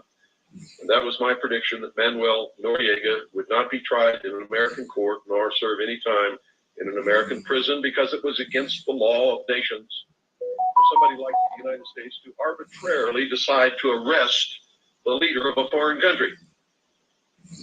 Just as their diplomats have immunity when they are here in this nation representing their country, the heads of government of all countries have diplomatic immunity unless they are captured as an act of war. There was no war, ladies and gentlemen. It may have been an act of war, but it was no war. It was a police action. I mean, our troops went down there specifically to arrest Manuel Noriega on charges put forward by the Justice Department in a United States court. It was unlawful. But at that time, I was not aware that they were so far along in their plans that the concept of sovereign nations no longer stands. Which means if another nation ever becomes more powerful than the United States of America, they can do the same thing to us, ladies and gentlemen, or the United Nations. If the Security Council votes to arrest the President of the United States based upon the precedent that we set in Panama, they can do it. Now, I'm going to overlap on yesterday's broadcast just a little bit to make sure that we're not behind in anything. I want to make sure that everybody understands exactly what I'm talking about. And I don't want to come in the middle of something that we started yesterday, so we're going to back up a little bit. I'm going to go over some material that we have already covered. As always, when you listen to the Hour of the Time, folks, make sure you have pen and paper handy and that you use it. Take copious notes. And once you have this information and you understand it, if you watch the events happening in the world, all of a sudden, things will begin to come together and make sense to you that made no sense to you ever before in your life. If you really believe that things on the worldwide scale happen all the time by accident, then you're not playing with a full deck of cards, folks. If all of these things were happening by accident, at least some of them would happen in our favor, but they're not. The law of averages, the laws of statistics say that eventually the card has to come up in our favor. We have to get a winning hand. But we are continually losing big time. I mean big time. So let's back up. Remember, I talked yesterday about the creation of an artificial alien threat to this earth, to facilitate the destruction of sovereign nations coming together as one humanity under a one world government, with all people willing to make whatever sacrifices are called upon them to make, such as giving up all of your liberties and freedoms, and anything else they may ask you to do, in order to oppose this external threat. And I talked about a lot of other things, but if you want to go back and cover those, folks, you're going to have to buy the tape. Now, this radio station and this broadcast is owned and operated by the Independence Foundation Trust, which is a non-profit charitable organization. So if you want to find out how to acquire the tapes of any broadcast of the hour of the time, write to Harvest Trust.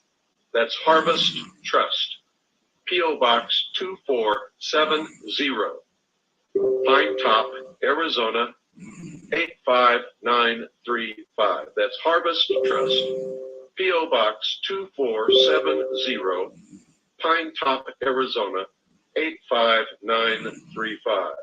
Or you can call 520-333-4578. We now continue with today's broadcast. In order to make interstellar travel believable, which nobody was buying, nobody understanding the vast distances in space could even remotely conceive that somebody from some other star could make the journey from their planet to here. Not only that, but nobody could understand how they could find this planet or even want to come here, given the billions and billions of choices that there are in the universe. So in order to make this believable, which absolutely had to occur for this scam to be swallowed by the people of the world, NASA, the National Aeronautic and Space Administration, was created. The Apollo space program, ladies and gentlemen, foisted the idea that man could travel to and walk upon the moon. Every single Apollo mission was carefully rehearsed and then filmed in large sound stages at the Atomic Energy Commission's top secret test site in the Nevada desert, and in a secured and guarded sound stage at the Walt Disney Studios, within which was a huge scale mock-up of the moon.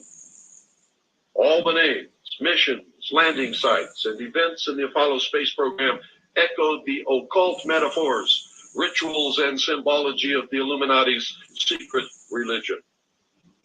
One of the most transparent, not the most, but one of the most transparent, was the faked explosion on Apollo 13, which was the metaphor for the initiation ceremony involving the death, which was the explosion, placement in the coffin, which was the period of uncertainty of their survival, communion with the spiritual world and the imparting of esoteric knowledge to the candidate, which was the orbit and observation of the moon without physical contact, rebirth of the initiate, which was the solution of the problem and repairs, and the raising up by the grip of the lion's paw, which was the re-entry and recovery of Apollo 13. 13, ladies and gentlemen, is no coincidence. It is the number of death and rebirth, death and reincarnation, sacrifice, the phoenix, the Christ, but not the Christ that you know if you are a Christian, and the transition from the old to the new. Another revelation to those who understand the symbolic language of the Illuminati is the hidden meaning of the names of the space shuttles. Listen to this very carefully. I assume that you all know the names of the space shuttles. If you don't, they are all included in this sentence. Quote, a Colombian enterprise to endeavor for the discovery of Atlantis, and all challengers shall be destroyed, end quote. Exploration of the moon, ladies and gentlemen, stopped because it was impossible to continue the hoax without being ultimately discovered. They were pressing their luck as it was. And of course, they ran out of pre-filmed episodes. No man, ladies and gentlemen, listen to me very carefully. No man has ever ascended higher than 300 miles, if indeed any have ever ascended that high above the Earth's surface. No man has ever orbited, landed on, or walked upon the moon in any publicly known space program. If man has exceeded the 300-mile limit, and if man has ever truly been to the moon, it has been done in secret and with a far different technology. It was not done in the Apollo space program. And any high school student with a basic physics book can prove it. The tremendous radiation encountered in the Van Allen belt,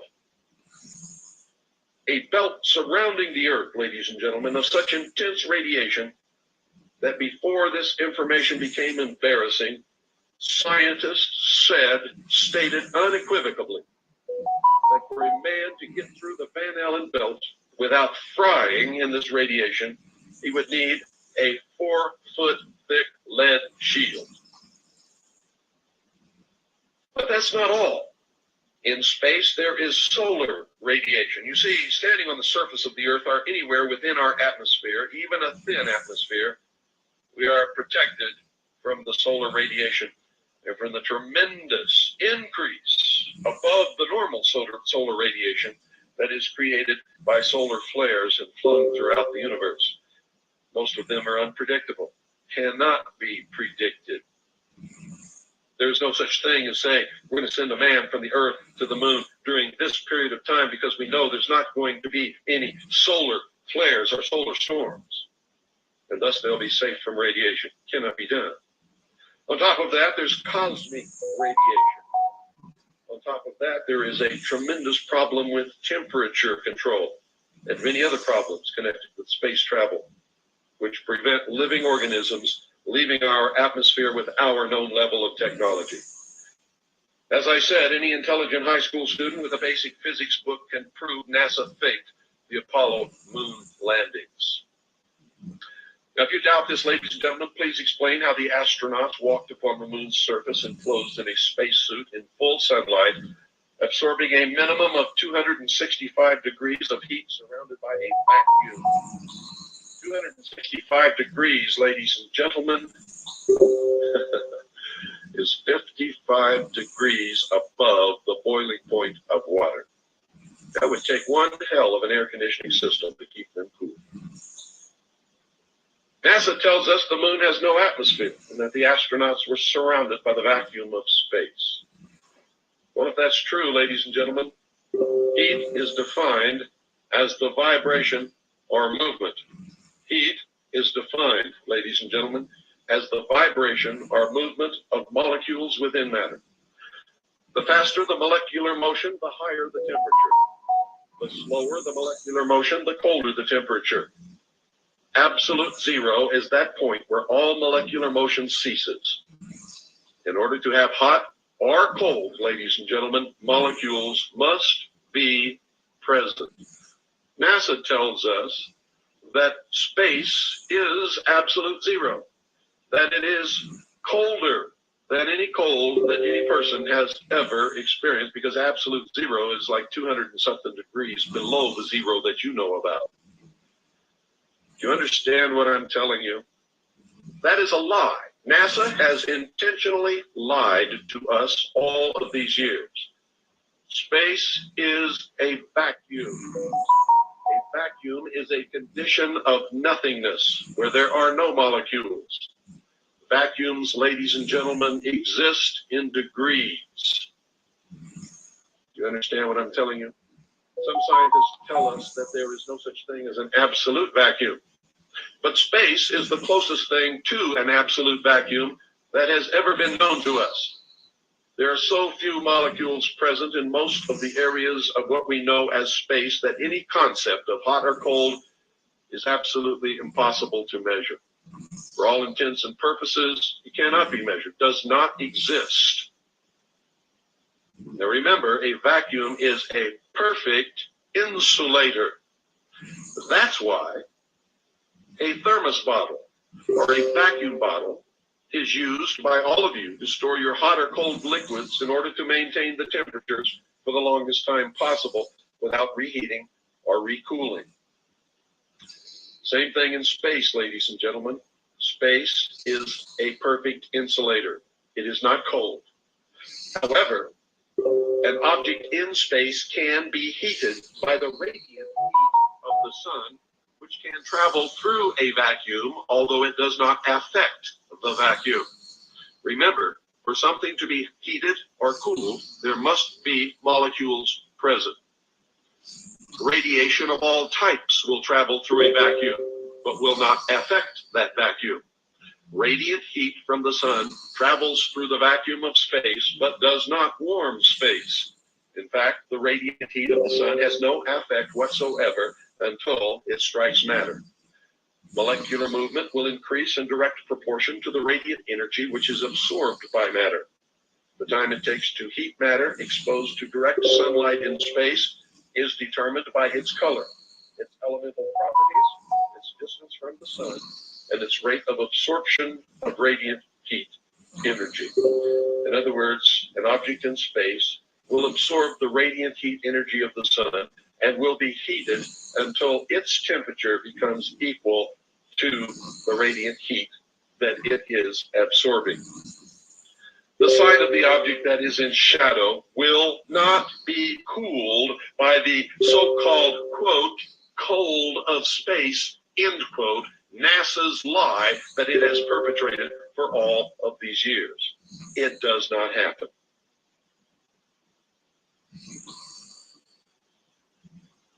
Heat will spread through any object, through contact of molecule against molecule, until the heat of the object all over the object has become equal, ladies and gentlemen. Now understand what I just told you. Objects which are heated cannot be cooled by space.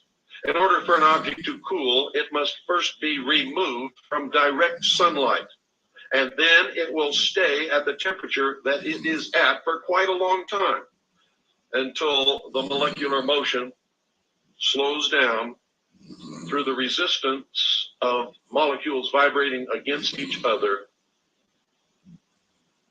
until all motion stops if the object is kept out of direct sunlight for a long enough period of time. Objects which are in the shadow of another object will eventually cool, but not because space is cold. Space is not cold. Space has no temperature whatsoever. Space is a perfect insulator. Hot and cold do not exist in the vacuum of space, or in any vacuum for that matter. Objects cool because the laws of motion dictate that the molecules of the object will slow down due to the resistance resulting from striking other molecules until eventually all motion will stop, provided the object is sheltered from the direct and or indirect radiation of the sun and that there is no other source of heat. And this process takes quite a long time.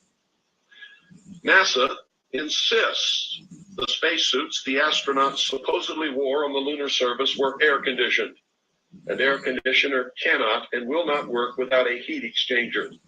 A heat exchanger, ladies and gentlemen, simply takes heat gathered in a medium such as Freon from one place and transfers it to another place. Water can be used. Air can be used. Anything that will conduct heat can be used for this process. This requires a medium of molecules which can absorb and transfer the heat, such as the atmosphere or water.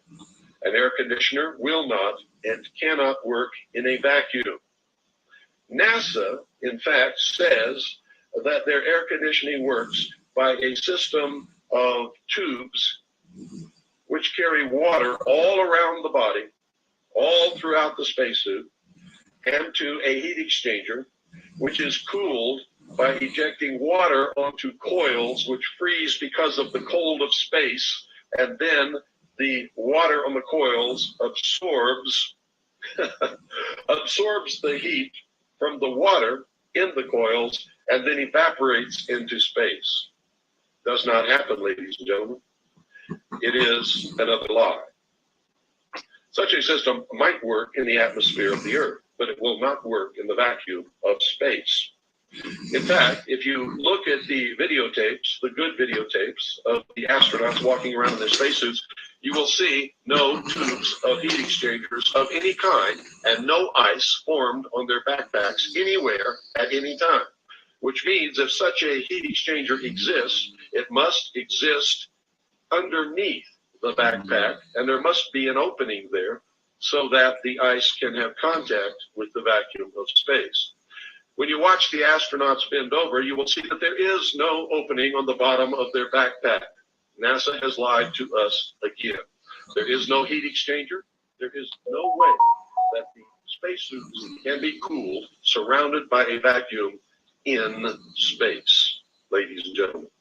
Not only that, but even if they had a heat exchanger that was hidden in the backpack, that was somehow open to the vacuum of space so that ice could evaporate, NASA has proved themselves a liar through their own words by stating that they have found ice in the shadowed portions of craters that are never lit by the light of the sun. Ice that has been there for millions, maybe billions of years.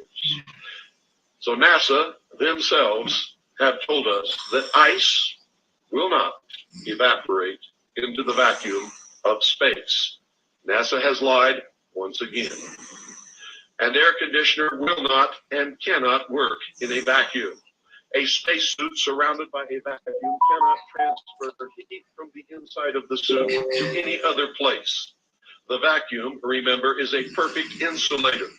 A man would roast in his suit like a hot dog in such a circumstance. The same laws of physics apply to any vehicle traveling through space. How did they cool the vehicle? Traveling through space, ladies and gentlemen. Okay. My little daughter just got home and brought something in to show to me. The same laws of physics, ladies and gentlemen, apply to any vehicle traveling through space. NASA says they solved the problem of heat buildup in the space vehicle traveling from the Earth to the Moon, which you'll remember took several days, by slowly rotating the spacecraft. So that as one side was heated, this is exactly what they tell us, as one side is heated, it slowly rotates into the shadow side where it is cooled by the sub-zero temperatures of space. Another lie. Remember, space is a vacuum. It is a perfect insulator. The only thing that NASA could accomplish by slowly rotating the vehicle as it traveled through space would be to roast the astronauts evenly all the way through from all sides, just like a hot dog or a turkey on a spit. You understand what I'm telling you? There is no way to cool that spacecraft traveling through space, and the way that NASA does it, or the way that NASA has told us that they did it, is a lie. It is a lie. Remember, they told us that the spacecraft is slowly rotating as it travels through space. And as one side is heated to the tremendous temperatures caused by the radiant heat of the sun, it slowly rotates into the shadow side. It's always rotating, so it doesn't stay there very long. But NASA claims that it was cooled by the sub-zero temperatures of space. It is a lie. If the spacecraft was cooled by the sub-zero temperatures of space, why isn't your coffee cooled in the sub-zero temperatures of the vacuum that surrounds your coffee in a vacuum bottle? Because there is no temperature in a vacuum. And that's exactly what keeps your coffee hot, ladies and gentlemen. NASA has lied to us. NASA and the Apollo space program is one of the biggest hoaxes ever perpetrated. And this is just one of over 100 valid scientific reasons why NASA and the Apollo space program are two of the biggest lies ever foisted upon the unsuspecting and trusting people of the world. The head of NASA at the time of the Apollo space program, Mr. Kleindienst, was rewarded for his ability to hoodwink the world. He is now the Grand Commander of the Council of the 33rd Degree of the ancient and accepted Scottish Rite of Freemasonry of the Southern Jurisdiction. In other words, he's the boss of almost all of the Freemasons in the world. All of the astronauts were Freemasons. All of them, ladies and gentlemen. There's a photograph in the House of the Temple in Washington, D.C. of Neil Armstrong on the moon's surface, supposedly. We know that he really was not there when this photograph was taken. In his spacesuit, holding his Masonic apron in front of his groin. The effect upon the people of the world was that if we could go to the moon, other creatures from other worlds could travel to our Earth, especially an advanced race of other creatures. The escalation of the artificial alien threat scenario since that time has been and continues to be extremely obvious. After hearing this broadcast, you should go back and watch Independence Day again and listen very carefully to all of the dialogue, especially that spoken by the president and some of the other leaders of the world. A result, ladies and gentlemen, of the Genome Project at Los Alamos National Laboratory, the recent success of cloning and advances in biochemistry will produce laboratory-created creatures that will ultimately be presented to the people of the world as extraterrestrial in origin. The only reason that extraterrestrial has not been presented to humanity is that they have not yet succeeded in making one that is believable. For an in-depth explanation of this artificial alien threat scenario, read the report from Iron Mountain, The Probability and Possibility of Permanent Peace. The whole scenario is outlined in that study. A propaganda decoy has been presented by socialist change agents known to you as William Moore, Jamie Chanderay, and Stanton T. Friedman. It is called Operation Majestic 12. It has succeeded in leading the sheeple, especially the ufologists for a while anyway, away from the truth by presenting the artificial alien threat as a government cover-up, and that aliens are real. Most of the well-known ufologists and so-called UFO researchers are Illuminati socialists, are government change agents operating in furtherance of propagandizing the American people. Ruby Ridge, Waco, the attack against patriots and militias and other acts of aggression against the American people who might discover and combat this fraud are acts of war. They are designed to demonize fundamentalist Christians, Jews, Muslims, members of the Mormon Church, other religious fundamentalist organizations, the lawful constitutional militia described in the statutes and the United States Code, and anyone else who might fight in defense of the Constitution and our liberty and freedom. These terrorist acts deliver a message to the American people and to the people of the world that any opposition to the new world super government will be met with overwhelming force and the complete genocide of the enemies of socialism. The World Trade Center bombing, the bombing of the Oklahoma City Alfred P. Murrah Federal Building, and mass shootings by mental and ex-mental patients of large numbers of men, women, and children in Stockton, California, and the most recent one, were and will continue to be intentional acts of war designed to spread terror and a feeling of helplessness. Most of the ex or current mental patients who have perpetrated these acts are in fact innocent victims of mind control projects that are in activation to further the interests of this socialist new world order. In my book, Behold the Pale Horse, I predicted that the first major terrorist attack upon the United States would take place in New York City. I was correct. I said that it would not stop there, and I've said on this broadcast that it would not stop there, that it would spread, and that these attacks and these shootings would continue until the American people get down on their knees and beg their slave masters to disarm them so that they can be more easily and more quickly enslaved. And the sheeple are following for it, hook, line, and sinker. In fact, ladies and gentlemen, and it is a fact, the FBI, the Federal Bureau of Investigation, orchestrated the attack upon the World Trade Center, teaching the terrorists how to drive the van.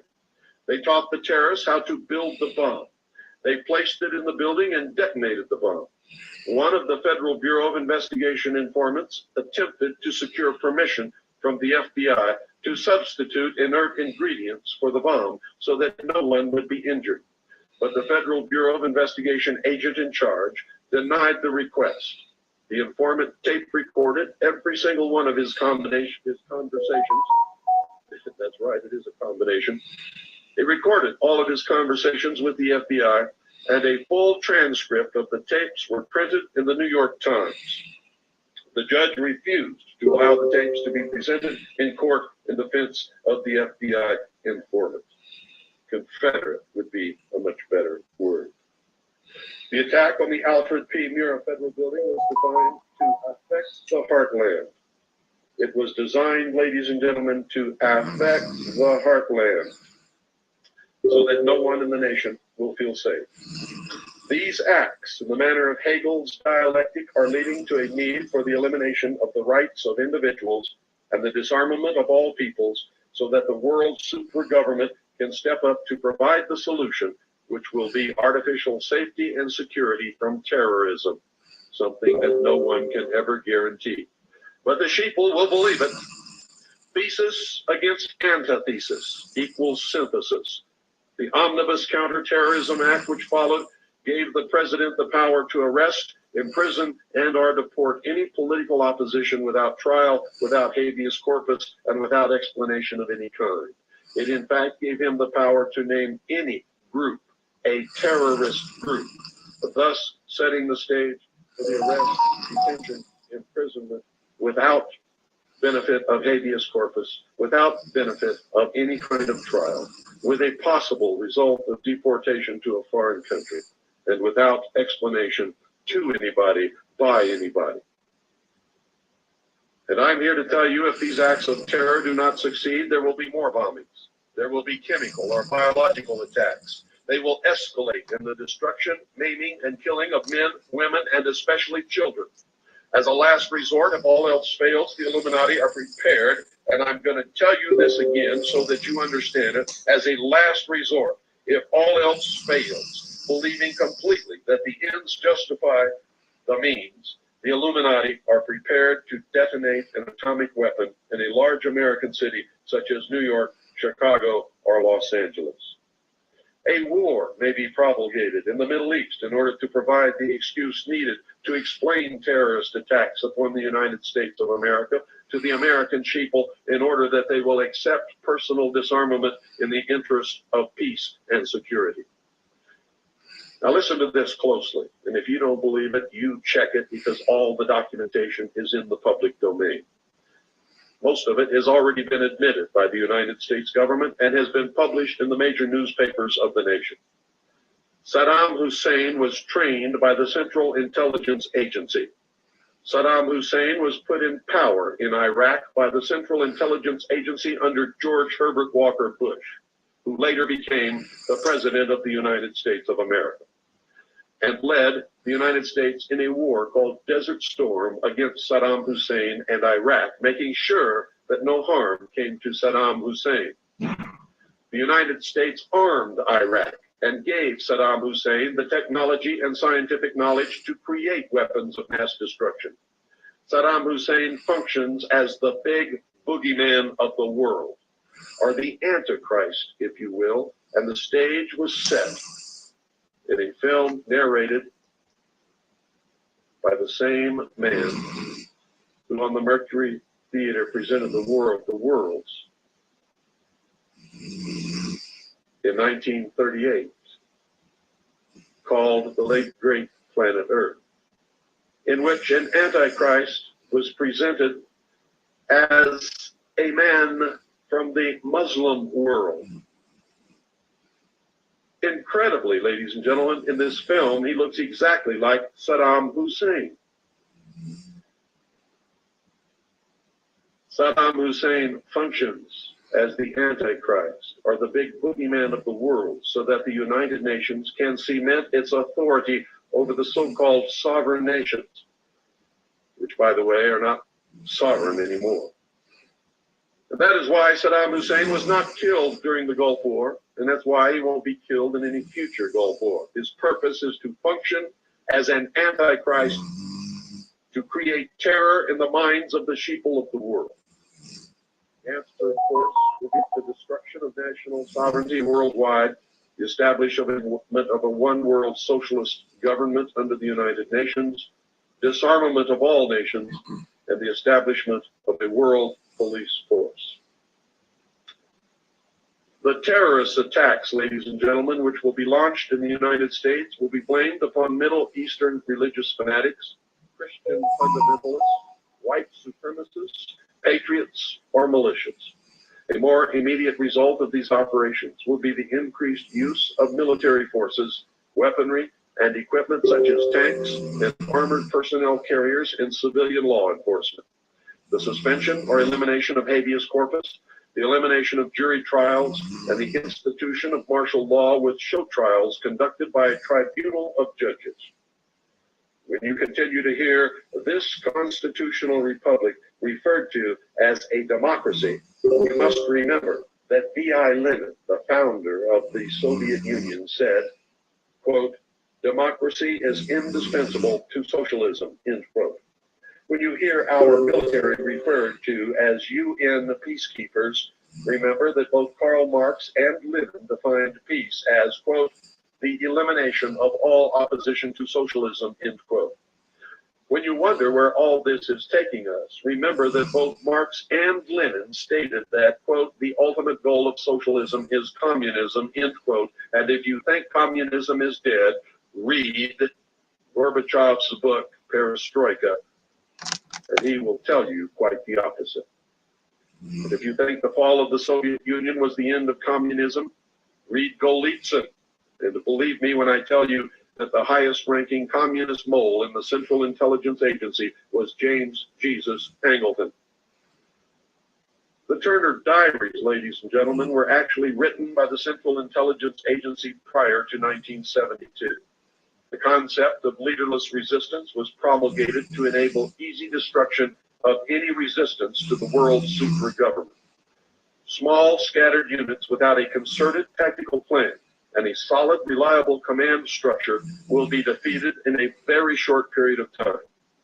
No such movement could ever effect the necessary political control to restore order and reinstitute government of any kind, even if they managed to win the war. Now let me say that again so that it sinks through some of the thick heads out there. The concept of leaderless resistance was promulgated to enable easy destruction of any resistance to the world super government. The Turner Diaries also branded anyone who used such a tactic as racist terrorists. Small scattered units without a concerted tactical plan and a solid, reliable command structure will be defeated in a very short period of time. No such movement could ever effect the necessary political control to restore order and reinstitute government of any kind, even if they managed to win the war. Many of the so-called patriot leaders, such as Lieutenant Colonel James Bogreitz, Mark Kornke, John Stadtmiller, Kurt Saxon, and many others are actually change agents of Illuminati socialism or the intelligence community. World War III is being fought now. It is being fought with information warfare using very sophisticated mind control techniques, propaganda, disinformation, intimidation, fear, and manipulation. It is, in fact, a usually quiet war being fought mostly with silent weapons. But before long, ladies and gentlemen, I guarantee you it will become very loud and very destructive. Ordo ab chao dictates that the old order be completely and thoroughly destroyed before the new order can be established. How do they do this? Well, many of you follow some of these change agents, believing that they're on your side, looking up to them as heroes. thinking that they're telling you the truth. But ladies and gentlemen, nothing could be farther from the truth. One of the greatest Trojan horses ever presented to the American people has been Lieutenant Colonel James Bo Grice. Now, this is written by Bo Grice. Nothing is invented here. I'm going to read you a letter that he wrote in response to an editorial printed in the Hartford Advocate. This letter was written by Bo Grice to the Hartford Advocate as a reply. And I'm only going to read you the portions of it that apply to this broadcast because it's a long, long letter. He says, quote, "The 17 October edition of the Hartford Advocate's Conspiracy of Hate was indeed just that, but devoid of fact.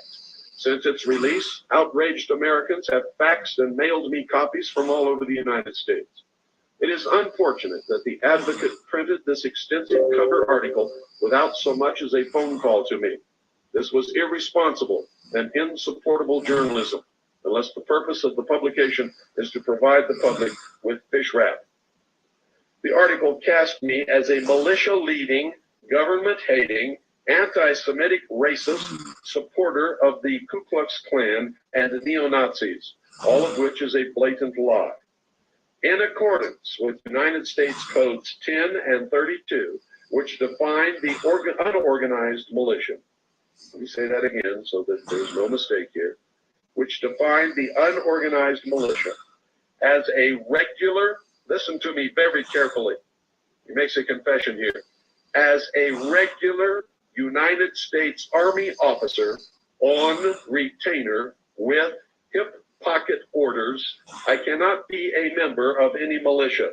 I neither belong to nor lead any such organization. Neither do I support fear of black helicopters, United Nations, or extraterrestrial invasions. I have steadfastly done everything in my power to dissuade anarchist militia activity and debunk people who advocate violence. Now, what's important there, ladies and gentlemen, is that he has been telling us for years that he resigned his commission as a regular United States Army officer. He lied. Here he admits he is a regular United States Army officer on retainer with hip pocket orders, which means, ladies and gentlemen, he is an undercover agent of the United States government. He has lied about his religion. To Pete Peters, he said he was a member of the Christian Identity Church.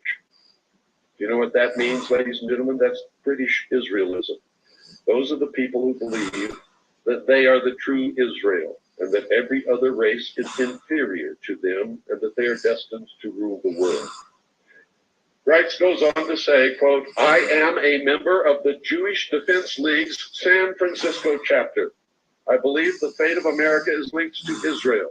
For that reason, I am a long-time The Forward subscriber." Now, if you don't know what the Jewish Defense League is, ladies and gentlemen, it is a militant, racist arm of international Zionism. It is not a normal Jewish organization. Most Jews in this world are just like all other people.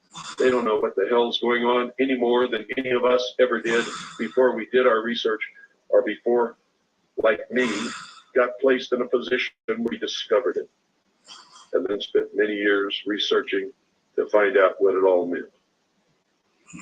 He says, quote, "I am a member of the Jewish Defense League San Francisco chapter." This is the same man who told the people in Sedona, Arizona, that he's tried all the different churches and never found one that he could believe in. I bet he didn't tell that to the church that he's been a member of for many years, the Church of Jesus Christ of Latter-day Saints. One day on his radio program, he even told everybody that he had left the Mormon church, didn't want to be a member of it anymore, didn't believe in its religion, and then began on the radio talking about how he had sent his son for past life regression and how he believed in reincarnation and all of the New Age movement things.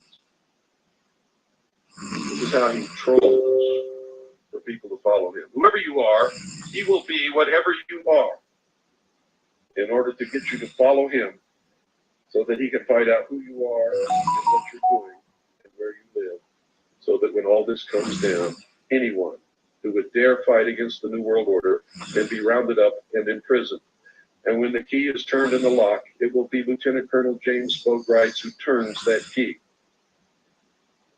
If you read the letter, and you can find it on my webpage, harvest-trust.org. That's harvest-trust.org.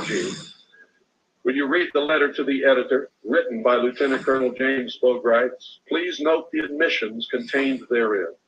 He states that he became a cadet in 1953 and entered active Army service in 1957.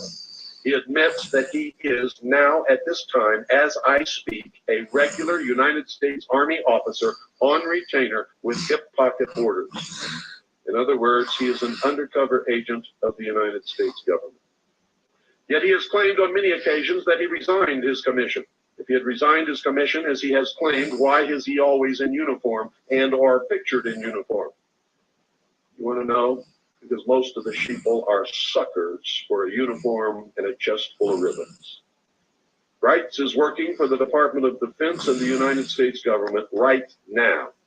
He admits membership in the Jewish Defense League. He openly admits that he is a Zionist. He has claimed to be a Mormon, Christian identity, Christian, and during one memorable moment while lecturing in Sedona, Arizona, Grites claimed to have tried all religions, but had never found one in which he could believe. There is nothing, folks, listen to me, there is absolutely nothing wrong with being in the military or with being a member of the Jewish Defense League. There is, however, a great deal wrong with lying to the American people. There is nothing wrong with being a member of the Mormon Church. There is nothing wrong with being a member of the Christian Identity Church. There is nothing wrong with being an atheist and saying that he's never found a religion that he can believe in, if that is true and if he's being honest with everybody. I believe in freedom, and we all have the freedom to belong to whatever organization or whatever church we want to belong to. And I have served in the military service of the United States of America, first in the Air Force and then in the Navy. So understand that I am not criticizing him for these things. What I am criticizing him for is lying to the American people, repeatedly lying over and over and over again, while all the time he is a paid undercover agent of the United States government, by his own admission. Now, Zionists believe they are a superior race, chosen by God to rule the world in a one-world government with the capital in Jerusalem. Zionists believe all other people are inferior. Zionism is Christian identity, British Israelism, and a radical branch of Judaism. Most Zionists are white Christians and Orthodox Messianic Jews. Most Jews are not Orthodox, are not Zionists, but are secular in their religious beliefs. Harvest Trust, over the years in our investigations, have determined that Grites is a 32nd degree Freemason of the Scottish Rite of Freemasonry of the Southern jurisdiction. His photograph appeared on one of the covers of a very prominent Patriot magazine. On his hand, he is wearing the ring of the 32nd degree of the Scottish Rite of Freemasonry. He is an FBI informant.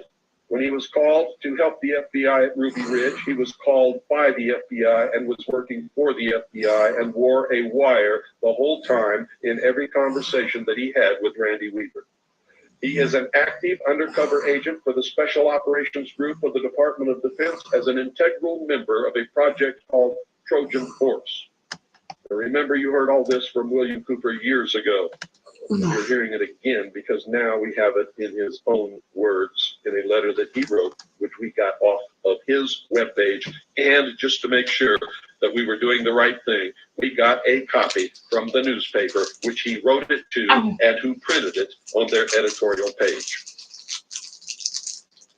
World War III is being fought now. It is being fought with information warfare, using very sophisticated mind control techniques, propaganda, disinformation, intimidation, fear, and manipulation. It is, in fact, a usually quiet war being fought mostly with silent weapons. But before long, it will become very loud and very destructive. Ordo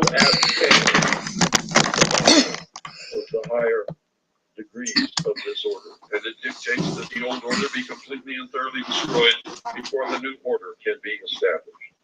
A one-world socialist government is the stated and avowed policy of the United States government. The United States created the United Nations. The United States State Department wrote the policy in the document known as State Department Publication 7277, which includes an introduction by President Truman, 33rd degree Freemason, which admits the United States government's world government policy. State Department Publication 7277 outlines the merger of the military of the United States with the military of the Eastern Bloc nations as a world peacekeeping force under the United Nations as the ultimate goal of the foreign policy of the United States of America. I didn't make any of this up, and everything that you have been told on yesterday's broadcast and today's broadcast is thoroughly documented. NATO is a part of the United Nations and was created under its auspices according to the United Nations Charter. The Warsaw Pact was a part of the United Nations and was created under its auspices according to the United Nations Charter. The war was a scam which allowed both governments to levy large taxes which were used to develop the technology and experiment with techniques which will be combined to control the population of the world. The inclusion of Warsaw Pact nations as new members of NATO is the initial stage of Phase 2 of the merger of forces outlined in State Department Publication 7277, which will become the World Police Force under the United Nations. President Kennedy presented the plan to disarm the nations and people of the world to the United Nations. The United States planted the seed of an European Union, nurtured that idea, and has supported its formation. When the leader of the old Soviet Union banged his shoe on his desk at the United Nations and screamed, quote, "We do not have to invade the United States. We will destroy you from within," end quote. He was telling us the truth. The progression of accomplishments toward the completion of the plan to implement one world socialist totalitarian government is guided and controlled by the hierarchy of the Illuminati and the groups known as the Council on Foreign Relations, the Trilateral Commission, the Bilderberg Group, the Round Table Group, the Royal Institute of International Affairs, and many others, including the Illuminati in government and industry, who are members of the Supreme Council of the 33rd degree of the ancient and accepted Scottish Rite of Freemasonry of the southern and northern jurisdictions. The Supreme Council of the York Rite of Freemasonry, International Zionism, B'nai B'rith, the Grand Lodge of France, the Grand Lodge of England, the Order of the Golden Dawn, the Ordo Templi Orientalis, the Rosite Cruci, the Sovereign and Military Order of the Knights of Malta, the Knights Templar, the Jason Society, the Vatican, and many others, too numerous to list. See the occult and other links on our homepage. You will be amazed.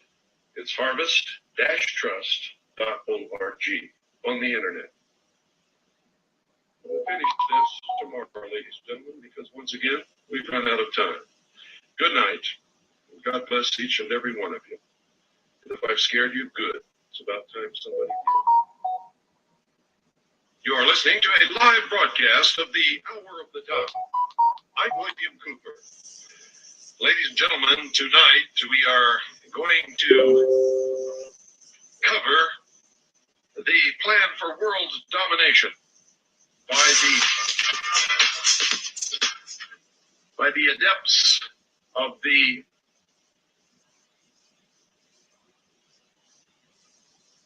hidden mystery religion, which is called Mystery Babylon. It is an ancient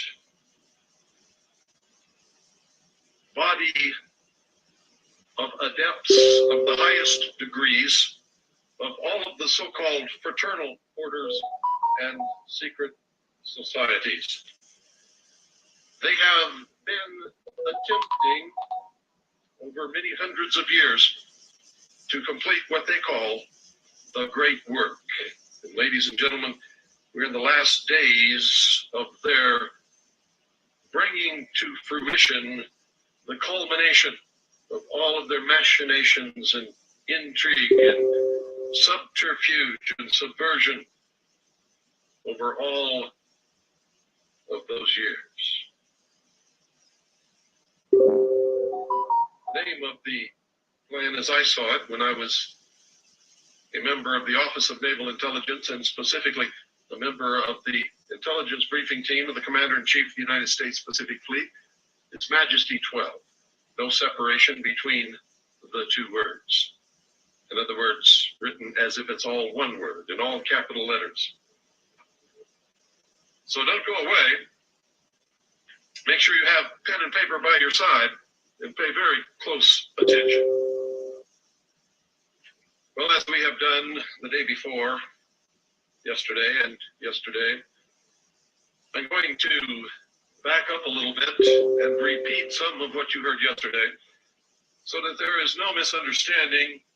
And just in case somebody new is tuning in, they won't get all of it because they've missed the first 2 hours of this expose, but they will at least understand the topic of conversation today. In other words, we're not going to come right in the middle of something, ladies and gentlemen. If I sounded a little remote at the beginning of this broadcast, it's because the equipment here was not operating properly.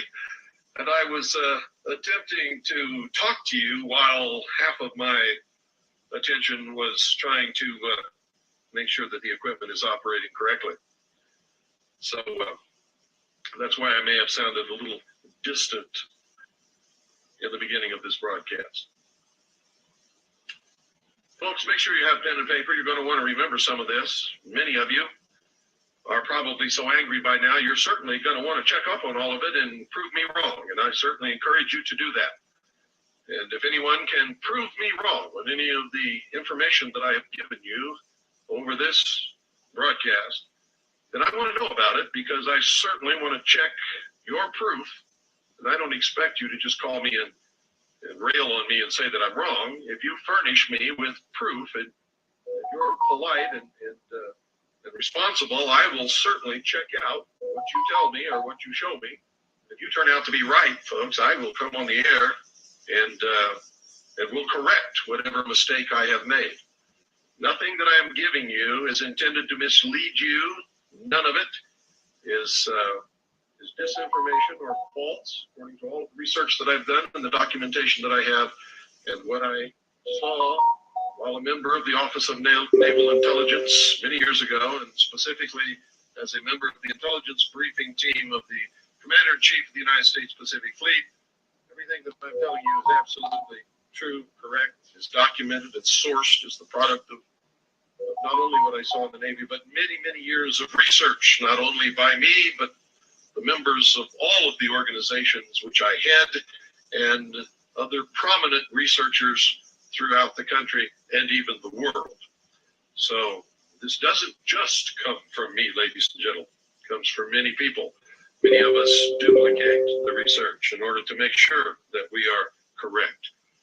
And you had better take heed, folks, because an awful lot of work, many years, a lot of risk and exposure to danger and hurt, terrible hurt, as the result of the information that we have discovered.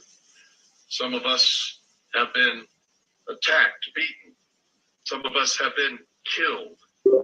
Some of us have been terribly slandered and libeled in order to keep the public from learning what I have been delivering to you over the last 2 days, and will continue with this broadcast today.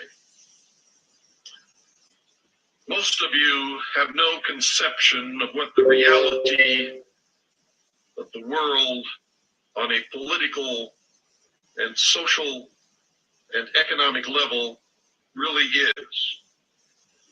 You're wrapped up in your families and in your work, and you think that that's all that you need to do because you've elected somebody that you trust and you sent them off to represent you. And they will never do you wrong. And it can't happen here in the United States of America.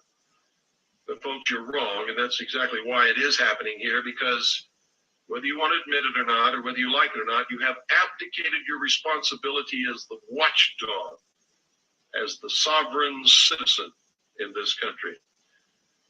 And so those who can be corrupted have been corrupted. Those who would not be corrupted have been framed, have been libeled, have been slandered, have been shunted to the side, shifted out of government over the years. This may shock you, ladies and gentlemen, but it is the truth. Listen to me very carefully. A one-world socialist government is the stated and avowed policy of the United States government. The United Nations didn't spring up out of some bubbling pool of goo back in some swamp somewhere. The United States created the United Nations. If you don't believe that, you get into your history books and you'll find out that it's absolutely true. And the members of the United States government that we sent to create the United Nations and participate in the writing of the United Nations Charter later were arrested, tried, convicted, and were sent to prison as members of a subversive group of spies acting on behalf of the Soviet Union, members of the Communist Party, the most prominent, two of which were Mr. Chambers and Mr. Alger Hiss.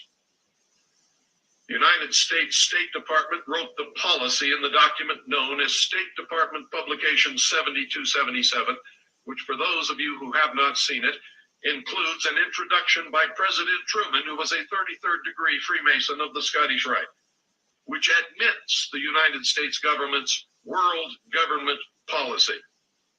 State Department Publication 7277 further outlines the merger of the military of the United States with the military of the Eastern Bloc nations, what used to be known as the Warsaw Pact or the Soviet Union, as a world peacekeeping force under the United Nations as the ultimate goal of the foreign policy of the United States of America. NATO, that's the North Atlantic Treaty Organization, NATO is a part of the United Nations. It is not a separate force, and it is not a force of the United States of America. NATO is a part of the United Nations and was created under its auspices according to the United Nations Charter and at the approval of the United Nations Security Council. It's all in the treaty, ladies and gentlemen, which you have never read. The Warsaw Pact was also a part of the United Nations and was also created under its auspices according to the United Nations Charter. The Cold War was a scam perpetrated between two military organizations, NATO and the Warsaw Pact, in order to create a diversion, an illusion, if you will. You see, they both belong to the same organization, the United Nations. They were both overseen, run by, and ruled by the United Nations and the United Nations Security Council. There was never any danger of war between the United States of America and the Soviet Union. The Cold War, in fact, was a scam which allowed both governments to levy large taxes which were used to develop the technology and experiment with techniques which will be combined to control the population of the world. The inclusion of Warsaw Pact nations as new members of NATO today, now, as I speak, is the initial stage of phase 2 of the merger of forces outlined in State Department Publication 7277. And the purpose, the real purpose for the illusion of the fall of the Soviet Union was so this could be brought about and so that the West could be deceived into disarming. President Kennedy presented the plan to disarm the nations and people of the world to the United Nations. The United States planted the seed of a European Union, nurtured that idea, and has supported its formation. When the leader of the USSR banged his shoe on his desk at the United Nations and screamed, quote, "We do not have to invade the United States. We will destroy you from within," end quote. He was absolutely correct. Those of you alive at the time who were watching television and reading your newspapers and paying attention know that that was Nikita Khrushchev who made that statement and banged his shoe on that desk. the progression of accomplishments toward the completion of the plan to implement one world socialist totalitarian government is guided and controlled by the hierarchy of the Illuminati in the groups known as the Council on Foreign Relations, the Trilateral Commission, the Bilderberg Group, the Round Table Group, the Royal Institute of International Affairs, and many others, including the Illuminati adepts in government and industry who are members of the Supreme Council of the 33rd degree of the ancient and accepted Scottish Rite of Freemasonry of the Southern and Northern jurisdiction, the Supreme Council of the York Rite of Freemasonry, International Zionism, B'nai B'rith, the Grand Lodge of France, the Grand Lodge of England, the Order of the Golden Dawn, the Ordo Templi Orientalis, the Rossi Cruci, the Sovereign and Military Order of the Knights of Malta, the Knights Templar, the Jason Society, the Vatican, and many others too numerous to list. If you want to see a list of all of these secret organizations, which will literally blow your mind, and you can go directly to their sites on the internet and read their own teachings and writings and philosophy and goals and everything else. Go to our webpage, which is harvest-trust.org. That's harvest-trust.org. You don't need www. It's just http://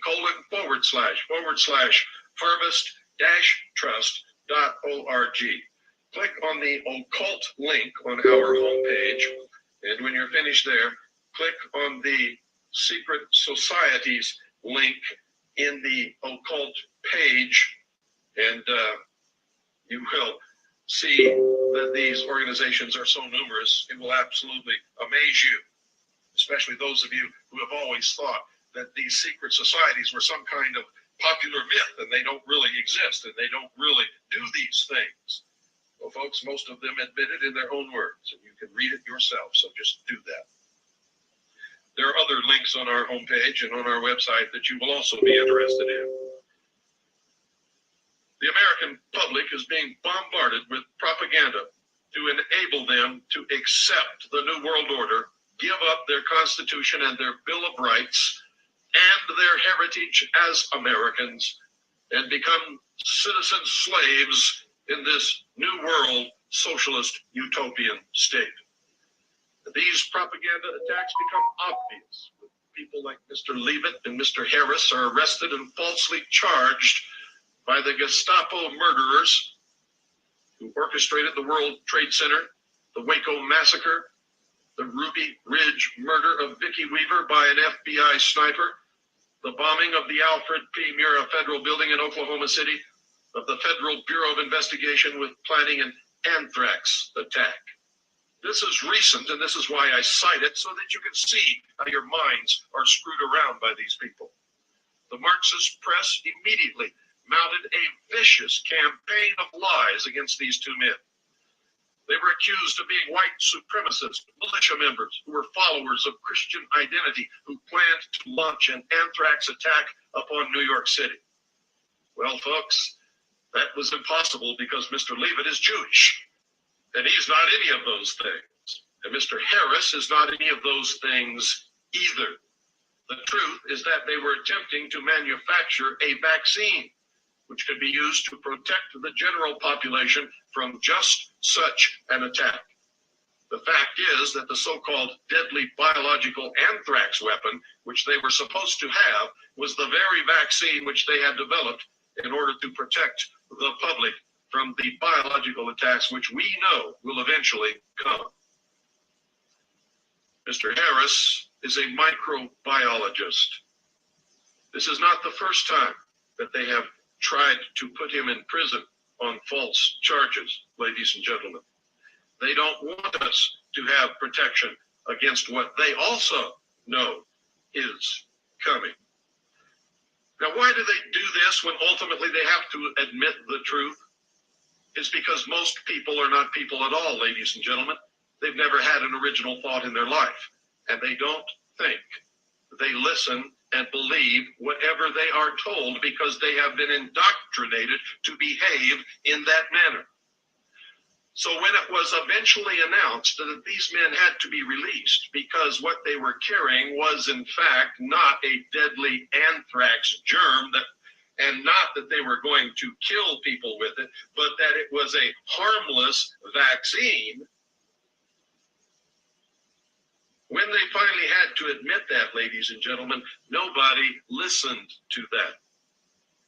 The only thing that most of the sheeple in this country and around the world will remember is that two men were arrested in Las Vegas with a deadly anthrax germ, a biological weapon with which they were going to attack and kill hundreds, maybe thousands, maybe even tens of thousands of people. It was all a lie. And this happens all the time, ladies and gentlemen. Do you remember the attack upon the patriots, the people who love this country and would be willing to give their life in defense of the Constitution for the United States of America, and have always been the ones who have fought and died for freedom and for this country throughout the history of the United States of America? Do you remember that right after the Oklahoma City bombing, remember the vicious Marxist press attacks against these people and against the lawful and constitutionally organized militia in this nation, which have been a part of this nation, which are spelled out in the law, which have fought most of the battles of this nation throughout the history of the United States of America, were responsible for freeing the slaves in the Civil War, were the ones who fought the revolution to create the United States of America? Do you know why these people are being attacked, ladies and gentlemen? Even though eventually the Federal Bureau of Investigation admitted in a press conference that patriots and militia members were not involved in the bombing of the Alfred P. Murrah Federal Building in Oklahoma City, most of you still think that they were, and the press still tries to hammer that in to make you believe it. Just last Sunday, ladies and gentlemen, on CNN, they did a special, ladies and gentlemen, about a man in Utah who would not stop for a police officer, a man who has a long history of being a Nazi, a real Nazi, and of making statements that he would love to kill the FBI and all kinds of other things. They did a special on him, and they left you with the impression that he is a patriot militia member.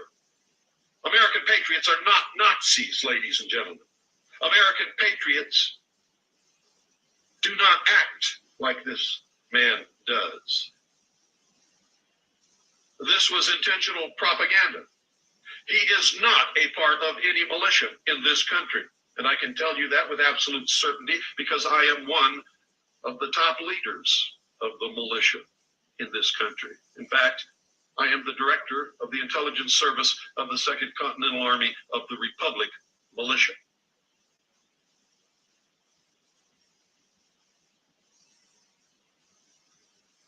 The Marxist press and the communist news networks are constantly bombarding the American people with lies and propaganda in order to demonize real Americans, to demonize American patriots, to demonize the American militia, so that you're all eventually afraid to support the causes and the principles and ideals that you were taught to support as a child growing up, that you know is the right thing to do, but now has become politically incorrect. Why? Because the United States of America is scheduled to disappear into one of the 10 regions of the New World Order. The Constitution will become a dim memory in the minds of all of us.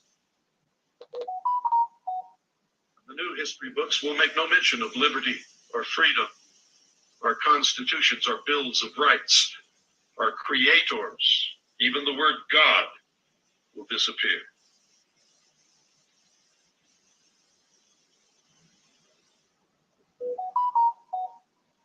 Politicians, ladies and gentlemen, are controlled through the accumulation of dossiers by the Federal Bureau of Investigation, by the way, which has absolutely no constitutional foundation or authorization for its existence. The Internal Revenue Service, which is a legal fiction, which does not exist as an agency of the United States government or as an agency of the Department of the Treasury. If you don't believe me, check the United States Code for the organization of the Department of the Treasury or the organization of the entire United States government. You will not find the Internal Revenue Service listed anywhere as a part of any organization of the United States government or as an agency of the United States government. The Central Intelligence Agency, the Mossad, MI6, which is British Foreign Intelligence, the Anti-Defamation League of the secret society known as B'nai B'rith, the KGB, and other Illuminati-controlled organizations. These dossiers are used to blackmail these politicians into towing the line. Those who do not have incidents in their past that allow control by blackmail are put in positions by one or more of the above organizations that know how to manipulate human nature better than you can possibly even imagine. And it results in one or more incidents which will allow control by blackmail of these people. If they step out of line even once, something is handed to the press or brought out on the news that causes that person tremendous embarrassment and could and sometimes does result in the end of their political career. The Las Vegas brothel run by Robert Lazar, was found to have video cameras throughout and was used for the collection of information with which to blackmail politicians, military personnel, and anyone else who needed to be controlled by the Illuminati. Anyone who will not play by the Illuminati rules are weeded out and quickly disappear from politics.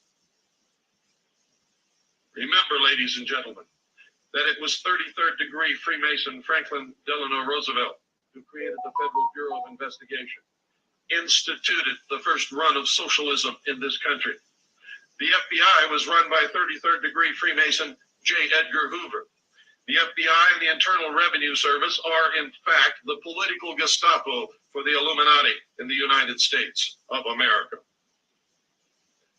The end result of all of this will be the destruction of the sovereignty, Constitution of the United States of America, and the formation of a world totalitarian socialist government. All those in and out of government who support the policy of one world government are knowingly and willingly engaged in high treason.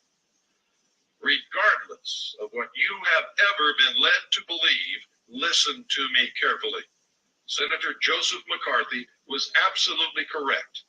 And in fact, the recent opening of the files of the KGB proved that he even knew the exact number of communist agents who had infiltrated our government.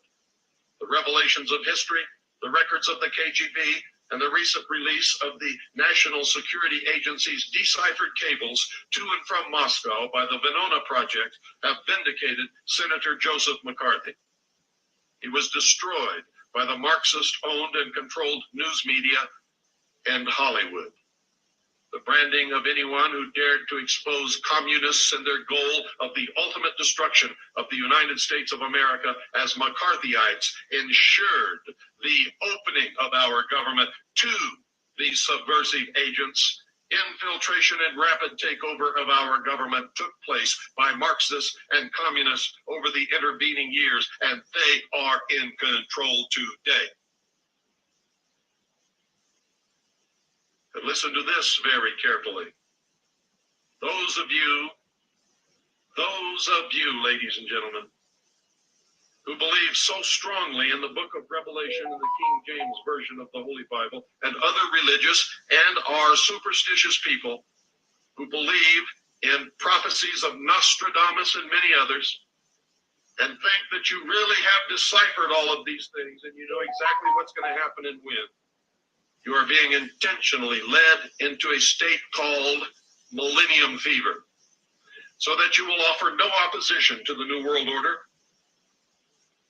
while you calmly await the workings of the hand of God and the arrival on this earth of whoever your particular Messiah happens to be. And oh, they're going to give you a Messiah. Oh, yes, they are. And we covered that in a previous episode. Your philosophy is you're not going to lift the favor no matter what happens. You're not going to do anything. because you believe that it's all being brought about by the hand of God. And that you know this because you have read the inspired prophetic revelation of God. But apparently, and especially if you're a Christian, you don't even read or understand the teachings of the man you purport to follow. Jesus said this, and I'm paraphrasing it, but I'm absolutely accurate, that when you think he is coming, he will not be here. He said he would come like a thief in the night, and even the elect will be fooled. Well, ladies and gentlemen, fools abound. I see books all over the place purporting to be explaining to you what's going to happen in the near future. Deciphered from the prophecies of Nostradamus. All telling you what I'm telling you, but telling you that you cannot resist it because it is the fulfilled prophecy, the prophetic revelation of God. Well, it's not. It's being brought about by flesh and blood men who are creating events to make you believe that it is the fulfilled prophetic revelation of God, so that you will be rendered impotent, harmless. You will not lift a finger against what is coming. Nostradamus wrote his quatrains in a code which has never, ever been deciphered by anyone. Never. Understand that. Remember what Jesus said. Even the elect will be fooled. That is also repeated in the book of Revelations. Even the elect will be fooled. And I know that most of you think you're the elect, and I can tell you right now, you have definitely been fooled. But there's more, ladies and gentlemen, much, much more, as you will come to realize on your own over the coming months and years, especially if you've listened to these broadcasts beginning Monday and continuing through today. You will be able to recognize things now that you could not recognize before. The news will make more sense to you, and you will begin to understand what's happening in the world and why. You wonder how all this comes about. Well, it's pretty simple, folks. If you don't believe me, believe the President of the United States of America, President Woodrow Wilson. He said this, quote, "There is a power so organized, so subtle, so complete, so pervasive, that they had better not speak above their breath when they speak in condemnation of it," end quote. Woodrow Wilson said that. President of the United States, trying to give us some idea of what is happening. Those of you who think that history is boring, you're going to find the future extremely exciting because you thought history was boring, because those who do not learn from history are doomed to repeat it. History is replete with whispers of secret societies, accounts of elders or priests who guarded the forbidden knowledge of ancient peoples, prominent men meeting in secret who directed the course of civilization are recorded in the writings of all people. Plato spoke of his initiation in the Great Pyramid at Giza, where he went in and came out a god. Do you understand what I'm telling you? The oldest of these is the Brotherhood of the Snake, also called the Brotherhood of the Dragon, and it still exists under many different names. The Brotherhood of the Snake is devoted to guarding the, quote, secrets of the ages, end quote, and to the recognition of Lucifer as the one and only true God. Of course, that's a metaphor, ladies and gentlemen. If you do not believe in God, Lucifer, or Satan, you must understand that there are great masses of people who do, and who believe in and follow the metaphor which they represent. I don't believe in racism, but millions do, and their beliefs and actions based upon those beliefs will always affect me. Especially me, because I'm married to a Chinese woman, and we are the brunt, the target of racist attacks. We know all about it. And whether I believe in it or not, It still affects me because somebody else does. So don't dismiss something because you don't believe in it. If somebody else believes in it strongly, especially a lot of people, it's going to affect you, especially if they come in to any power whatsoever. It is clear, ladies and gentlemen, that religion has always played a significant role in the course of these organizations.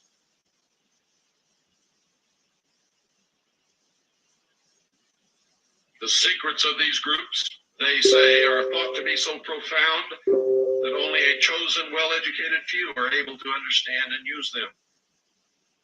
These men use their special knowledge for the benefit of mankind. At least that is what they claim. But if you follow their machinations throughout the history of the world, you'll find that death and destruction follows their manipulation of the human race. I can find no benefit, only death, destruction, pain, suffering, tears, and poverty.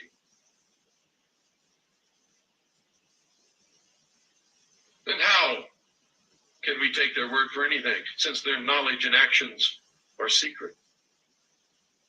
Fortunately, folks, due to people who diligently research and dig, people like me and many others, some of it has become public knowledge. I found it intriguing that in most, if not all, primitive tribal societies, all of the adults are members of secret societies. They are usually separated into male and female groups. The male usually dominates the culture. Surprisingly, this exactly resembles many civilized secret societies.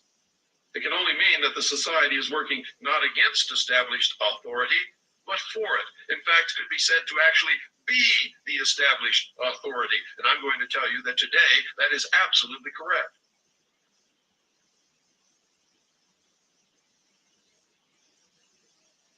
This would tend to cause some to remove the validity of any argument that all secret associations are dedicated to the destruction of properly constituted authority. This can only apply, of course, where the secret society makes up the majority or entirety of any people which it affects, but only a very few fall into this category. It does not apply to us. Secret societies, ladies and gentlemen, in fact, mirror many facets of ordinary life. There's always an exclusivity of membership, with the resultant importance attached to being or becoming a member. Remember high school? Remember the popular clique? This is found in all human endeavors, even those which are not secret, such as football teams or country clubs. This exclusivity of membership is actually, ladies and gentlemen, one of the secret society's most powerful weapons. There is the use of signs, passwords, and other tools. These have always performed valuable functions in man's organizations everywhere. The stated reason, almost always different from the real reason for the society's existence, is important. It can be anything, but it's usually fraternal and is found in all pressure groups wherever people congregate. Members of the clique or the brotherhood receive special favor. They receive contracts when others do not. They win legal battles in courts of law, sometimes apparently for no lawful reason.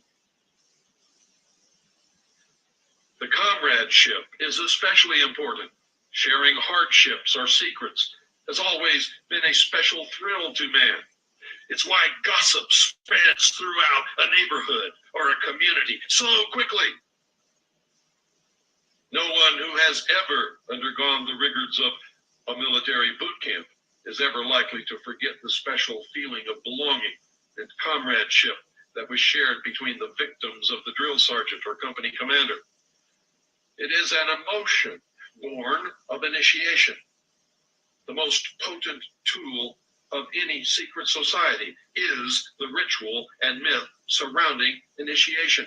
It is also a teaching tool, but only for those who can decipher the specific meaning of the symbols involved. involved in the rituals.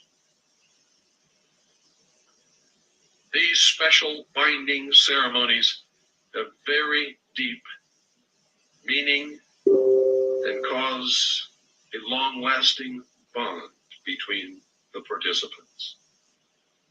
Initiation performs several functions which make up the heart and soul of any true secret society. Like a military boot camp, the initiation into the armed forces, important aspects of human thought that are universally compelling are merged to train and maintain the efforts of a group of people to operate in a certain specific direction. Initiation bonds the members together in mysticism. Neophytes gain knowledge of a secret, giving them special status, they think. The ancient meaning of neophyte is planted anew or reborn. A higher initiation is in reality a promotion, inspiring loyalty and the desire to move up to the next rung. The goals of the society are reinforced, causing the initiated to act toward those goals in everyday life. That, ladies and gentlemen, that brings about a change in the political and social action of the member. The change is always in the best interest of the goals of the leaders of the secret society. These leaders are known as adepts, or priests. This can best be illustrated by the soldier who is trained to follow orders without thinking. The result is often the wounding or death of the soldier for the realization of the commander's goal, which may or may not be good for the overall community, and certainly was not any good for the soldier. Initiation, ladies and gentlemen, is a means of rewarding ambitious men who can be trusted. You will notice that the higher the degree of initiation, the fewer the members who possess the degree. This is not because the other members are not ambitious, but because a process of very careful selection is being conducted. A point is reached where no effort is good enough without a pull-up by the higher members. Most members never proceed beyond this point and never ever learn the real secret purpose of the group. The frozen member from that point on serves only as a part of the political power base, as indeed he has always done. You may have guessed by now that initiation is a way to determine who can and cannot be trusted, who can understand the symbolic education given to them, and who wants to be a part of the goals of the order.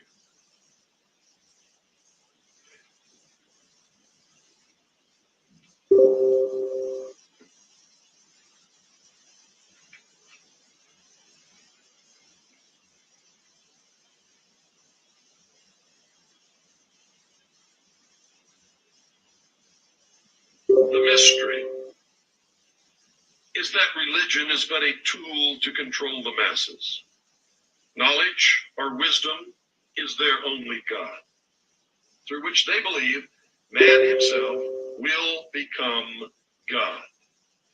If they believe that and they profess to be a Christian or to believe in Jesus or in the God of the Bible, the Christian Bible, they are unbelievably arrogant in making this statement. They're also in complete and total rebellion to God. For what did God say? He said, there is no other God but this God.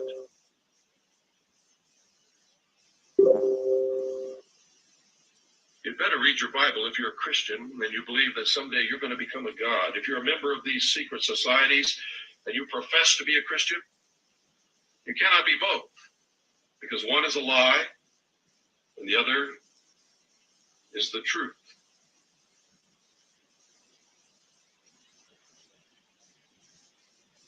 No part, ladies and gentlemen, if you believe that there is a God,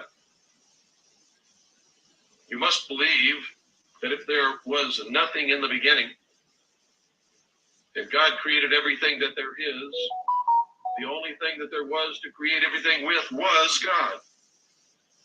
So therefore, each individual human being must have And as Jesus said on more than one occasion,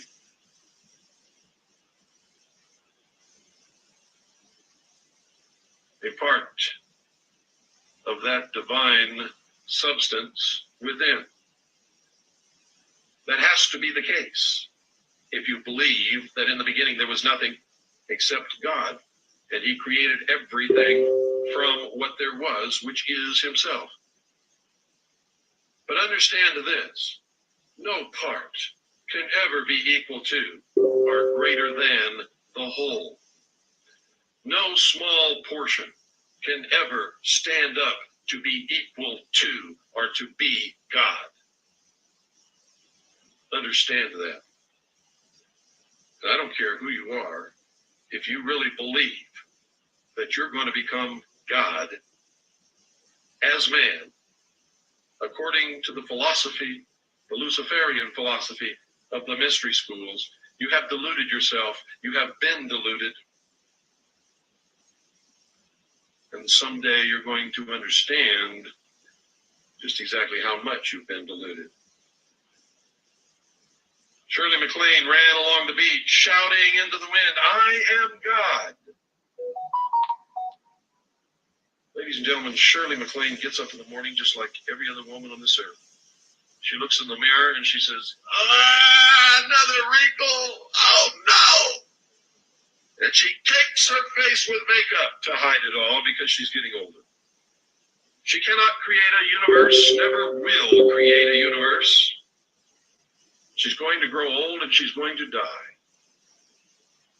In the meantime, she has to pay her rent and her bills, and she has to make enough money to make sure that she can. She has to get along with her neighbors and with society as a whole. She may have fooled herself, or somebody else may have fooled her, but I have not been fooled. Shirley MacLaine is not God, and neither are you, and neither am I. And not a single person listening to this broadcast or out of earshot of this broadcast, not one human being is ever going to be God. Period. End of subject. It is the height of insolence and arrogance to even consider that such a thing could happen.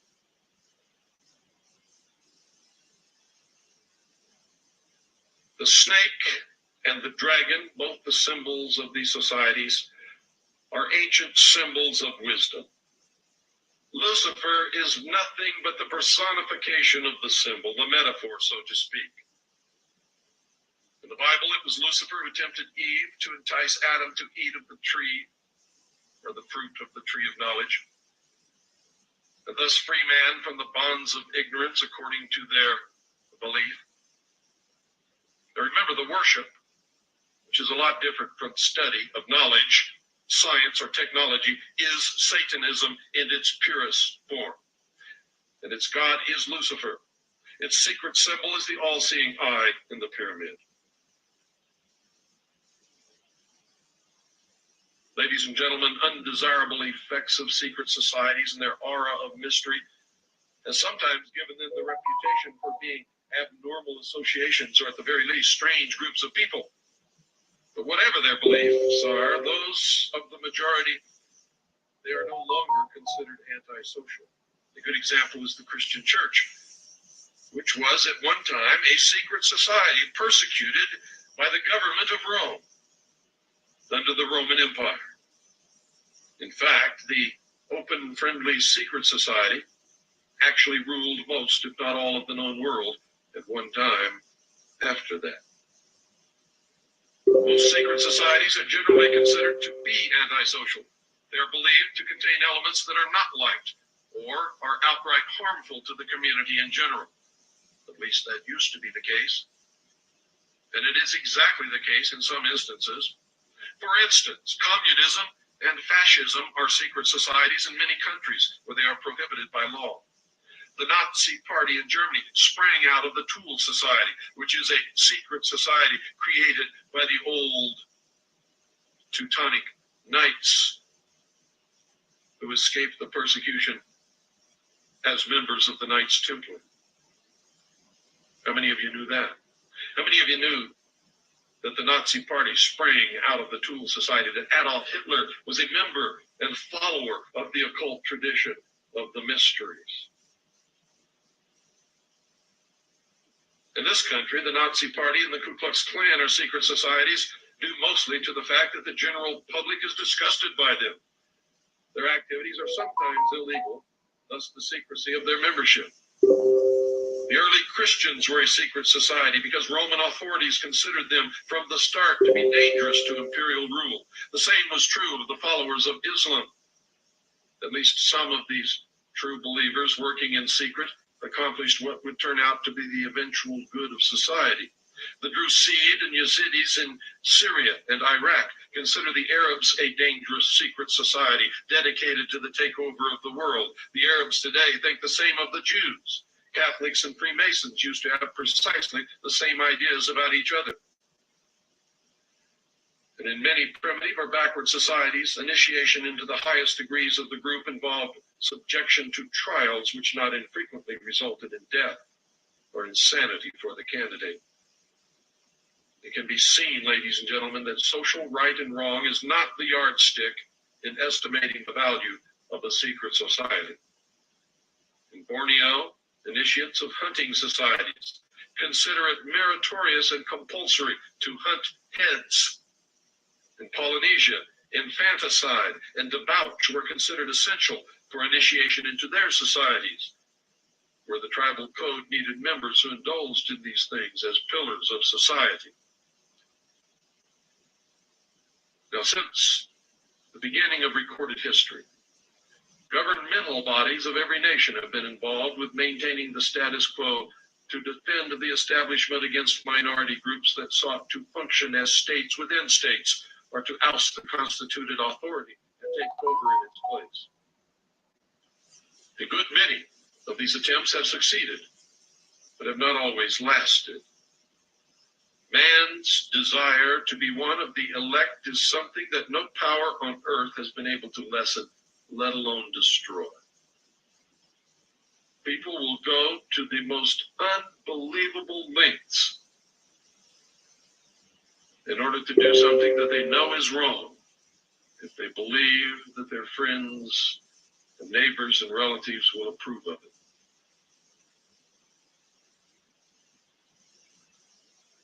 It is one of the secrets of secret societies. It's what gives them a political base and lots of clout. Members often vote the same and give each other preference in daily business, legal, and social activities. It is the deepest desire of many to be able to say, I belong to the elect. I am God. I wield power in this community.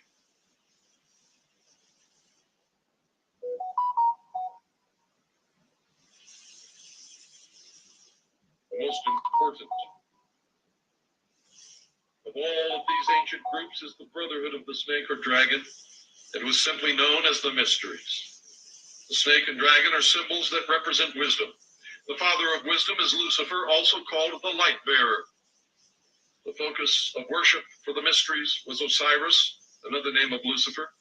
Osiris was the name of a bright star that the ancients believed had been cast down onto the earth. The literal meaning of Lucifer is bringer of light, or the morning star. After Osiris was gone from the sky, the ancients saw the sun as the representation of Osiris, or more correctly, Lucifer. Osiris was represented by the sun. That's a quote from Albert Pike. Isaiah 14, verse 12. How art thou fallen from heaven, O Lucifer? Fred Gidding, Symbolism and Occult Art, said, it is claimed that after Lucifer fell from heaven, he brought with him the power of thinking as a gift for mankind. Most of the greatest minds that ever lived were initiated into the Society of Mysteries by secret and dangerous rites, some of which were very cruel.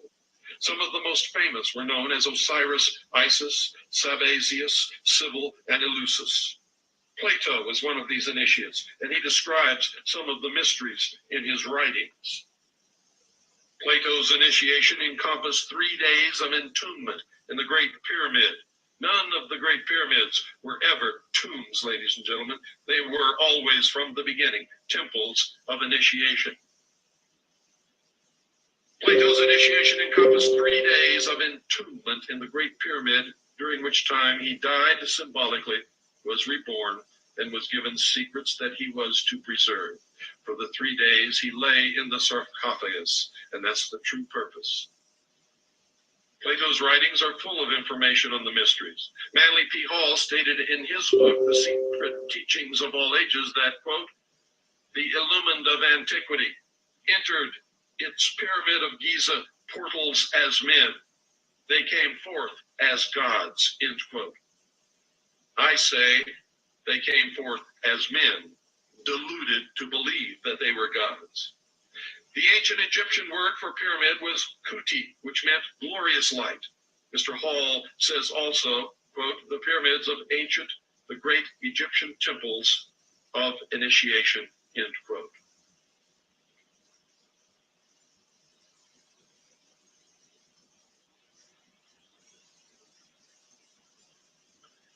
The first secret, ladies and gentlemen, that one must know to even begin to understand the mysteries is that their members believe that there are but few truly mature minds in the world. They believe that those minds belong exclusively to them. And so they believe that all of the rest of us are nothing but stupid animals, to be shepherded, to be sheared, and if necessary, and when necessary, to be led to the slaughter.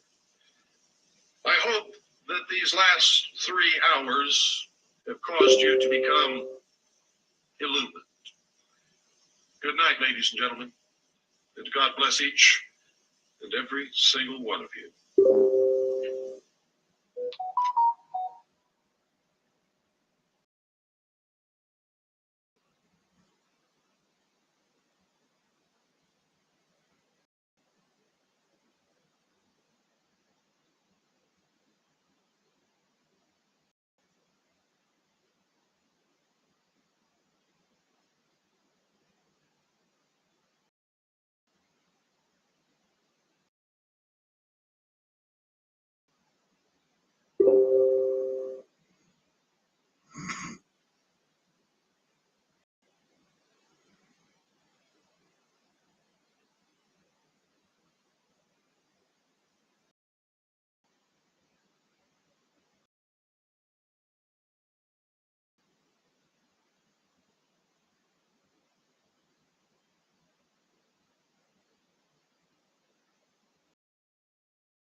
doing so much is right. Didn't talk it before, didn't it? I could out my life. So much for me to community.